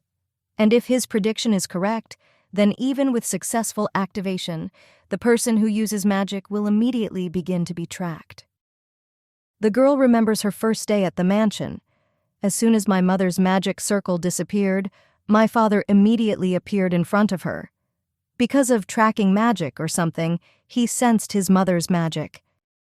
Hearing this, Joshua asks in surprise if this basic magic is here from the beginning, and he says that even a family of wizards wouldn't do that. Lottie asks the boy if he is connected with capable wizards. Joshua argues that the barrier is made by sloppy people with no skills. After all, there are many cases when they don't know where to start. And then he says that he can remove this barrier. And if everything goes smoothly, he will show her magic again. The girl tells him to slow down and tells him that she doesn't understand magic, which means that she won't be able to understand what he's doing. Joshua sees the carriage and says that he already needs to go, and the lady reports that she is conducting it. While walking along the corridor, the girl met Bihan and asked where he was going to go. He replies that he was heading to her room, but met her on the way. The little lady reports that they were outside, and it would be great if he was there too. And the boy explains that he thought she would be back any minute, and did not even imagine that she would be gone for so long. Brother says Joshua comes too often, and the little lady asks not if he likes him, and then claims that there is no reason to hate him, since Joshua is his friend and he has helped him several times. Bihan says that he thinks he is just getting closer to Frodium, and he does not look like a good child, and therefore he thinks that his sister should not become so close to this gentleman. Lottie explains that she loves her family more than her friends, and then asks if he's acting out because she's around Joshua, and he says that in any case, she can understand his thoughts. The girl says that if she were closer to Joshua and left him aside, she would be even more gloomy than him. Bihan says maybe she is right, as he was worried that there might be someone who is closer to his sister than him. The little lady says that's not true and tells him not to worry, and then asks why he came to her, and he replies that it's nothing special since he was too worried. And then, it is reported, he will go to his place and invite his sister to rest. At this time, the main character thought that he wanted to tell her something. The next day after the lesson, the teacher says that she is doing well, and then she tells her that Joshua is waiting in the waiting room and she can go. The Marchioness thanks the princess for getting along with Joshua. The little lady explains that they're just playing together because they're friends. The teacher says that Joshua has always been so weak since he was born, and the doctors said that he would not live a long life, and therefore it is difficult for him to make friends with peers, even though he is already an adult. The Marquise reports that she was very worried, but after meeting Lottie, Joshua's health improved, and he even began to practice fencing, and this is all thanks to the young lady. Walking along the corridor, the main character does not understand what happened, since the Joshua her teacher is talking about, and the Joshua she knows are completely different. Joshua asks Lottie if school is over, and she was kept a little late today, and the girl invites him to go play ball. Lottie looks at the boy and says something is wrong, then asks where he came from. She claims he is not Joshua and asks where he is. The boy, surprised, says that he does not understand what she is talking about, and claims that he is Joshua, and he wonders if there is another Joshua here. Lottie claims that the Joshua she knows and the one the teacher knows are completely different. The girl reports that the teacher does not know that he is a dragon, because the fact that Joshua was weak from birth confirms that the child born by the teacher and this Joshua are different. And for some reason, Joshua, sitting in front of her, took his place. The main character wonders what happened to the real Joshua, and at that time I thought that there must be some reasons that he would not tell her about, and she asks why he came so close. The young master invites the girl not to worry and informs her that he is completely real. And what she worries about, he didn't take anyone's place. After all, feeling relieved is in the order of things. Joshua invites the girl to keep this secret from Dolores. After that, the atmosphere was still a little strange. Lucia never told Dolores the truth because she understands this woman. The young master says that this happened while he was in a long sleep, and nothing could make his days without life happy. In those days, the only one who found Joshua was Utah. He then came to the dragon and asked to listen to his request. At this time, the dragon thought that his mana seemed to be comparable to that of his previous partner, and then he thought that he must be his heir. A man with blue hair reveals that he is the same dragon with whom their ancestor made a deal, and says that he is the fifth heir of Utus. However, the dragon does not understand why the newly born heir is awakening him, and then he claims that it seems to him that he can cope without his power, and asks why he found him with this dead child. Utus says that his son is dead, and his wife is in such grief that she is going crazy. The dragon asks if that is why he came to ask to be resurrected, and then he apologizes and says that he cannot give him this. The animal claims that a heart filled with dragon magic power can save a person, but this is not a panacea, even with dragon magic. The person inside will still die. Hearing this, the man claims that he knows and at that time thought that he was his last hope. Utus reports that he feels unbearably bad and has no choice but to watch his wife suffer, and so he begs him to take the place of his son. The dragon asks in surprise if he's asking to impersonate a person, and then he invites him to imagine that this is a hobby and it is impossible to change human destiny, and the man with blue hair asks him to let his wife see how her child grows up, and that was his only desire. Bihan looks at the girl and asks if she is tired, and the lady replies that she couldn't sleep for a long time last night because she was thinking about something. And at this time, the main character thought that since she promised Joshua, she could not share this even with Bihan. Brother asks why she couldn't sleep. He wonders why she didn't sleep during the day. The girl replies that she is not a sleepyhead. However, he claims that when she is tired, she should go to bed. The little lady claims that she doesn't want to sleep, but Bihan insists that she go to bed and fall asleep quickly. The boy says that until she falls asleep, he will be nearby. Lottie invites her brother not to follow the chair, but to lie down next to him, and when she falls asleep, he can leave and lie much more comfortably than sleep. However, Bihan doesn't understand how he can get into someone's bed and asks about it. The little lady reports that she climbed into it several times, and then asks if he thinks she's weird. The young master agrees with the girl and says that he will only do this once. Lottie says that if he wants her to sleep, then he will have to sing her a lullaby. When the main character fell asleep, she had a dream about a conversation between the maids, who said that the child stayed in the mansion a little longer than they expected. The maids say among themselves that this is shamelessness, not even their own child, and therefore they wonder what the Duke is thinking about. The maid says there's a baby out of the blue, and to be honest, that makes things a little complicated. Hearing this, the main character thought that this was just like her first day in the house, and then she wondered if she had been alone in the mansion that day. The little lady asks the maids what they are saying, and they answer that they are telling the truth. They also claim that the Duke doesn't even have a lover, and therefore there is no chance that the child is his blood. The maids report that they find it difficult to look at her. Since being constantly in this position, the answer itself suggests itself that soon Frodium will miscarry his child. Hearing this, Lottie claims that her mother said that he was her father, and she screams and asks how they can talk such nonsense. At this time, the girl opened her eyes and saw Joshua, who was holding his shirt. The surprised boy asks what kind of dream made her attack him. He wonders what kind of nightmares he has. Lottalusia asked for forgiveness and then explains that sometimes this happens, and she asks when he came. Joshua explains that he waited alone for her to wake up, and then he reports that the servant missed him because stability in behavior is important. The little lady asks that she usually behaves well, and then he answers that no one. The girl became interested in what she was dreaming about, and she tried to remember it. And I thought that the dream was about a day from my memories. The main character understands that he is almost entirely different from her memories, and more often she sees herself calmer. After all, in her dreams, she furiously grabs the servant's robe. Lottie realizes that in any case, she was overwhelmed with emotions that made her furious, and she reflects on the fact that she did nothing wrong in her dream. The little lady thinks that this situation was enough to enrage her, and what she did was very predictable and as if the subconscious reminded her exactly how she needed to behave, and the way she behaved in her dream. The main character realizes that in her dream, she acted like an angry child, and she doesn't understand whether this can be regarded as the simplest way to release her anger on someone.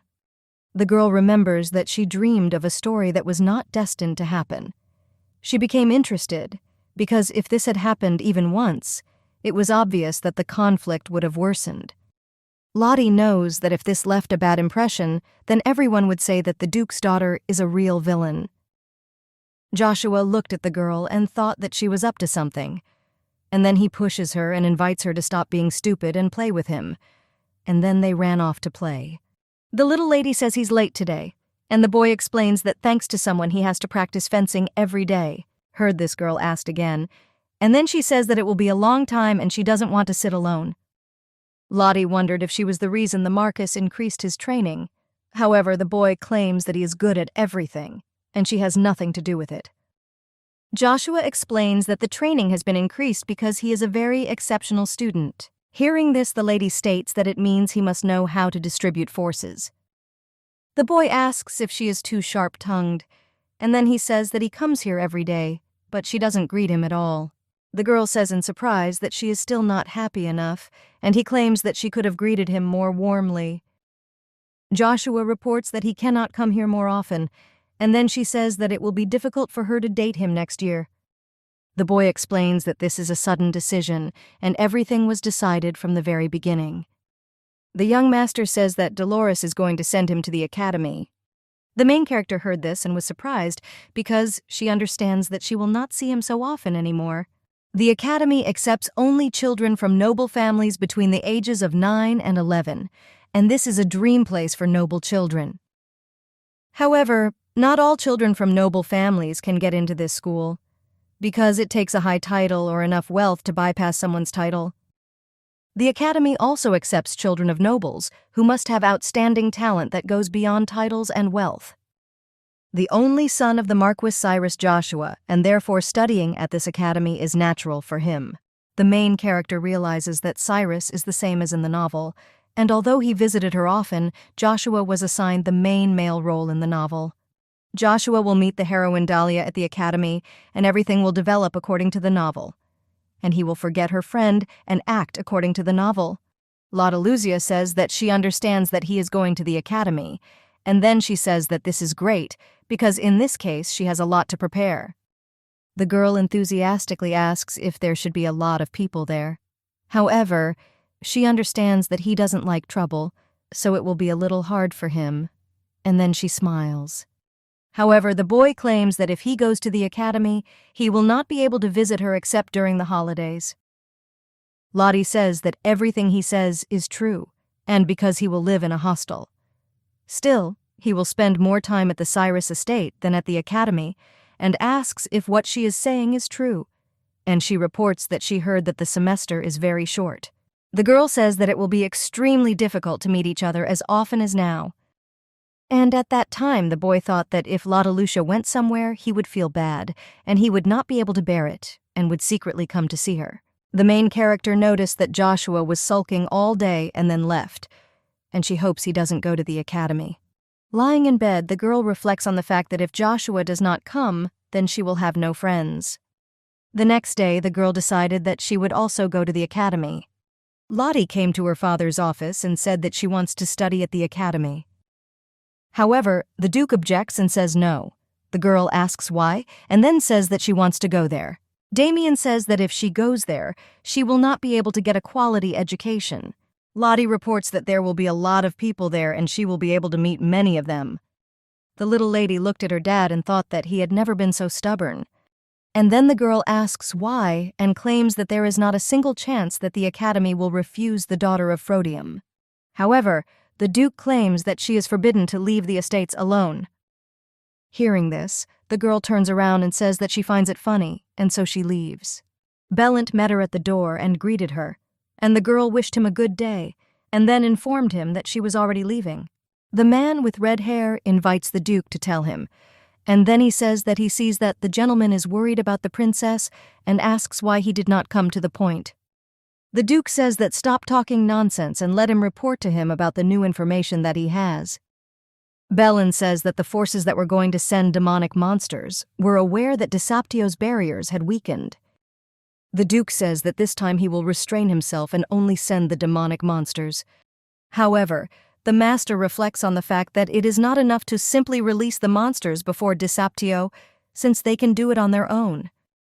Bellin claims that demons are unable to leave the barrier in a stable state, and therefore it would be possible to send them as an experiment.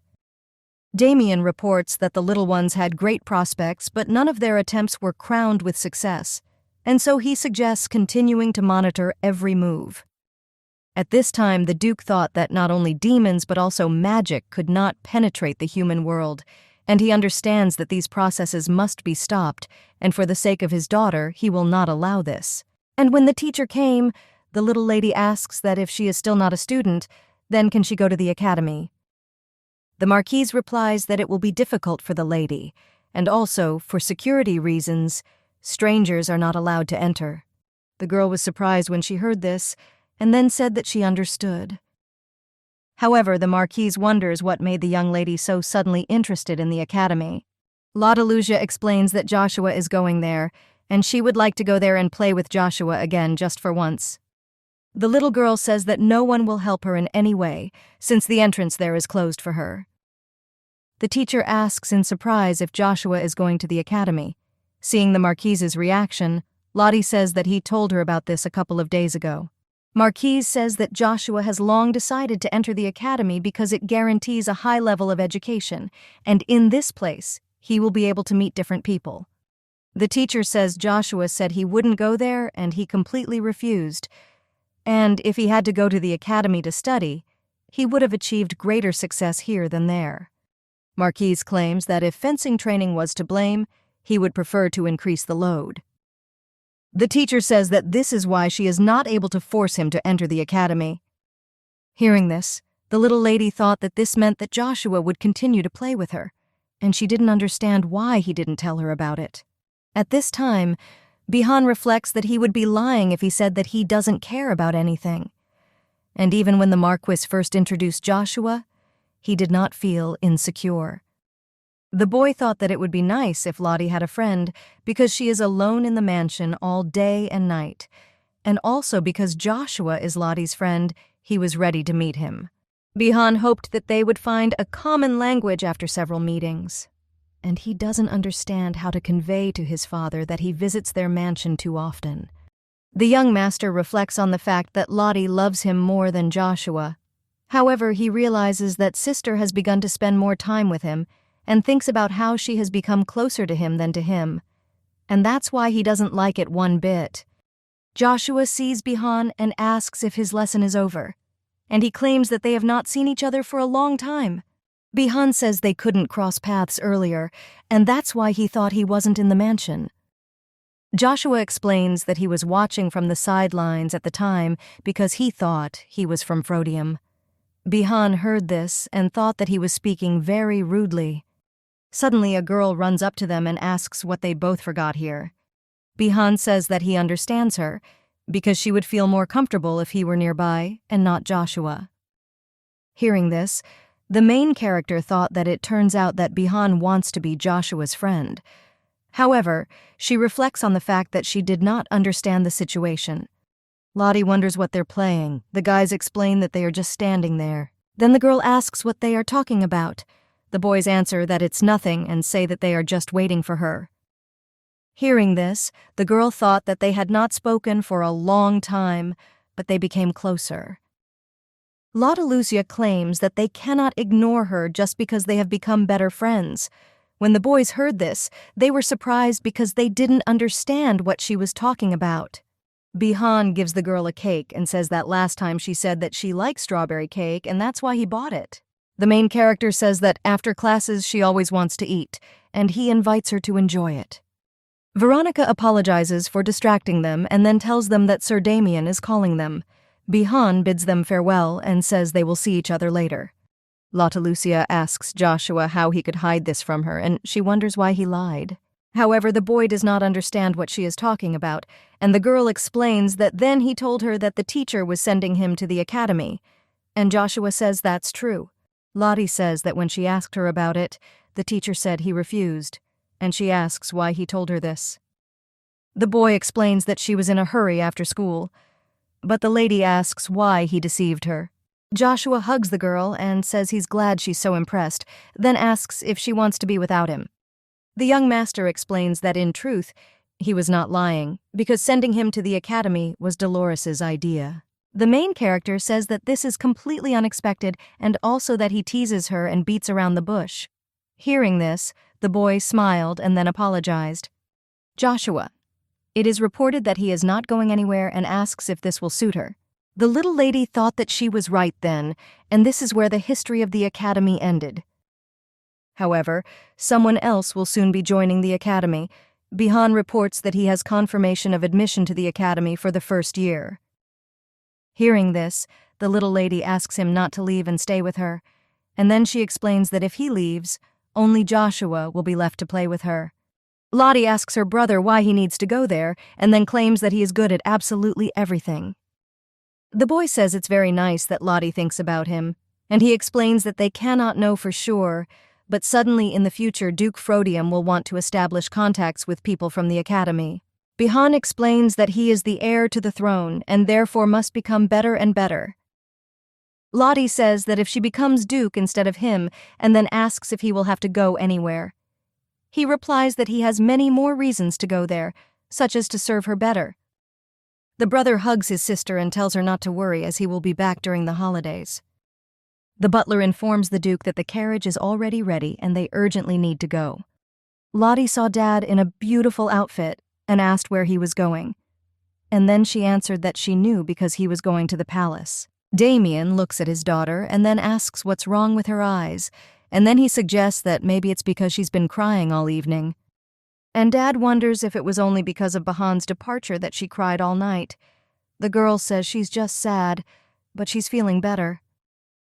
However, Damien claims that he does not think so since her eyes are still gray. Lottie asks if he has to go to the palace, and he replies that he has some business there. The girl asks if the emperor found out about his weaknesses.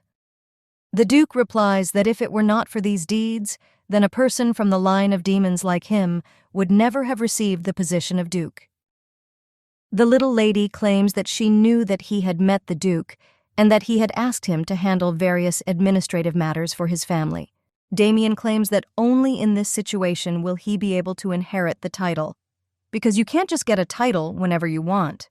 The main character says that she understands, because it is not in their power to get everything they want, and the Duke claims that she speaks correctly and explains that that is why he started business with the Emperor, in exchange for the title of Duke.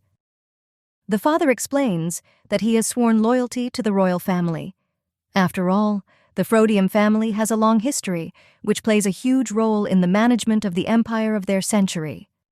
Damien says that on the other hand, many years ago this place was a haven for demonic spawn, and if the Emperor reveals his identity and the information that the Frodium family is immediately hiding, then the end will come for them. The Duke affirms that what happened in the past remains there, and he also assumes that the people of the Empire will declare them enemies and will begin to hate, despise, and avoid them. The girl claims that Dad really loves Frodium very much, because he swore allegiance to the Emperor out of love for Frodium, and to become a Duke is like being in danger. The father says that his daughter is thinking a lot today and then takes her in his arms, and he says that the Emperor did not know that he was still afraid of him. Damien says that this can be regarded as good news, because everyone thinks that the people in their demonic clan are bloodsuckers who have no humanity. After all, this is how people imagine demons. However, the girl claims that the demons she knows don't look like that. The gentleman says that all these concealments are sucking all the juice out of him, and if he had even more weaknesses, he would be doubly worried. And then he says that he will be back soon. At this time, the main character thought that her father had left, which meant that he would not play with her, and so she decided to play ball with Bihan. Suddenly, the girl saw Veronica with Bihan and asked where the two of them were going, even if they were wearing a suit.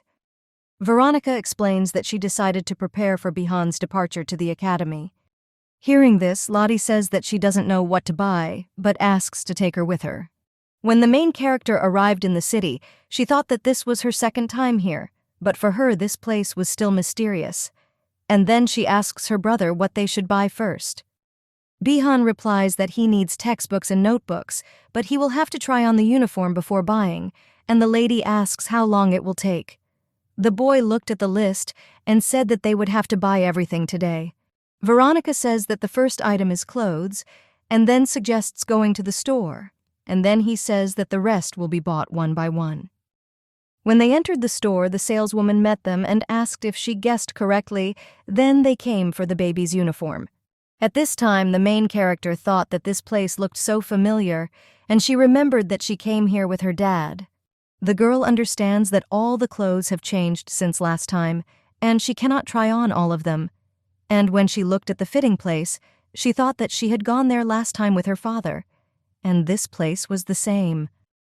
Veronica turns to the young lady and says that she has something to tell the tailor, and so she will be back in a few minutes. At this time, the saleswoman takes Bihan's measurements and says that they will sew clothes just for him, because for newly enrolled students, it is much better to wear a comfortable uniform. The woman says that if the uniform is too loose, it will be uncomfortable and not look good. And in any case, after enrollment, everyone grows. And also when the enrollment period approaches, their store is filled with sons from noble families who wear long-sleeved uniforms. The saleswoman says that if she thinks about the young students wearing long-sleeved uniforms who enter the academy, it brings happiness. At this time, other girls saw Bihan in uniform and thought that he was very handsome, and it was as if he had come out of some kind of novel. The girls reflect on the fact that he is the same age as them and is probably also enrolling this semester, and this means that they will be able to meet him at the academy. Hearing this conversation, the main character thought that her brother had an incredible appearance. Lottie thinks that when Bihan arrives at the academy, he will receive a lot of confessions. and she would like her brother to meet a good man. And also, since she cannot go to the academy, she is worried about this. Bihan doesn't understand why girls look at him like that. And at this time, an unfamiliar girl thought that he was bored and then asked if he was entering the academy this year. The boy was surprised to hear this and then asked how she knew about it. The girl explains that he is the same age as her and all the people who come here every year at this time are preparing for admission. The blonde girl approaches the guy and asks what his name is and then says that maybe they can meet at the initiation ceremony. The boy replies that his name is Bihan, and the girl says that she hopes that they will end up in the same class at the academy. However, he claims that it is too early to talk about this since they have not yet entered the academy. At this time, the main character, watching him, does not understand why he is so cold, and she thought that he needed to say something. Suddenly, the Marquis enters the store and addresses Princess Frodium and says that he is glad to meet her. Hearing this, the saleswoman thought that this girl was the daughter of the monster Duke, and the man asks if the Duke will come since he won't see him here. The girl explains that today she came with her brother to pick out his uniform, and then, screaming, she explains that she needs to go out and breathe. And at that time she thought that she could no longer be in such an atmosphere. When Lottie went outside, she saw a girl standing on one leg, and at that time she thought that at such speed she might fall. Suddenly, the girl in the blue dress falls, and the little lady offers to help her stand up. The girl with silver hair thanks the girl for helping her and then calls her a good person. Lottie looks at the girl and thinks that this is her mother flying out when she was little, since her hair color and eyes are all identical. However, there is one difference because her mother does not have such cold traits. The main character remembers that when her mother smiles, it becomes warm, like in summer. Lottie asks the girl if she hurt herself, and the girl replies that everything is fine, and then asks why she is looking at her like that. And at this time, the main character thought that her mother had such special expressions, but this girl does not have them. And then she reports that she was lucky because she didn't hurt herself. Suddenly, the girl heard her name called, and then said that her mother was looking for her, and therefore she needed to go, and she thanked the main character again. At this time, Lotta Lucia thought that Dahlia was the name of the main character of the book, and also after her death, she will be adopted by her father and become his new daughter. Dahlia. The book described a doll-like girl, which means that she is beautiful like a doll, but without the doll's emotions, and she always had a cold expression on her face. However, she had a warm heart that attracted people around her. Before being accepted into the family, Dahlia was always close to Frodium, and according to the book, the father knew about it. And on the day of her death from illness, her father approached Dahlia and offered to become his daughter. Damien turns to a girl with blonde hair and says that he needs an heir to continue the family, and for her, these are wonderful proposals. The main character understands that for Dahlia, this was truly an incredible offer. After all, the opportunity in life given to the daughter of a poor family by a viscount could make her a princess of the viscount family. The girl with silver hair turns to the Duke and says that she is very sorry, but this is too big an offer for her and then rejects it. However, the Viscount Lopez family returned Dahlia to the Duke's estate.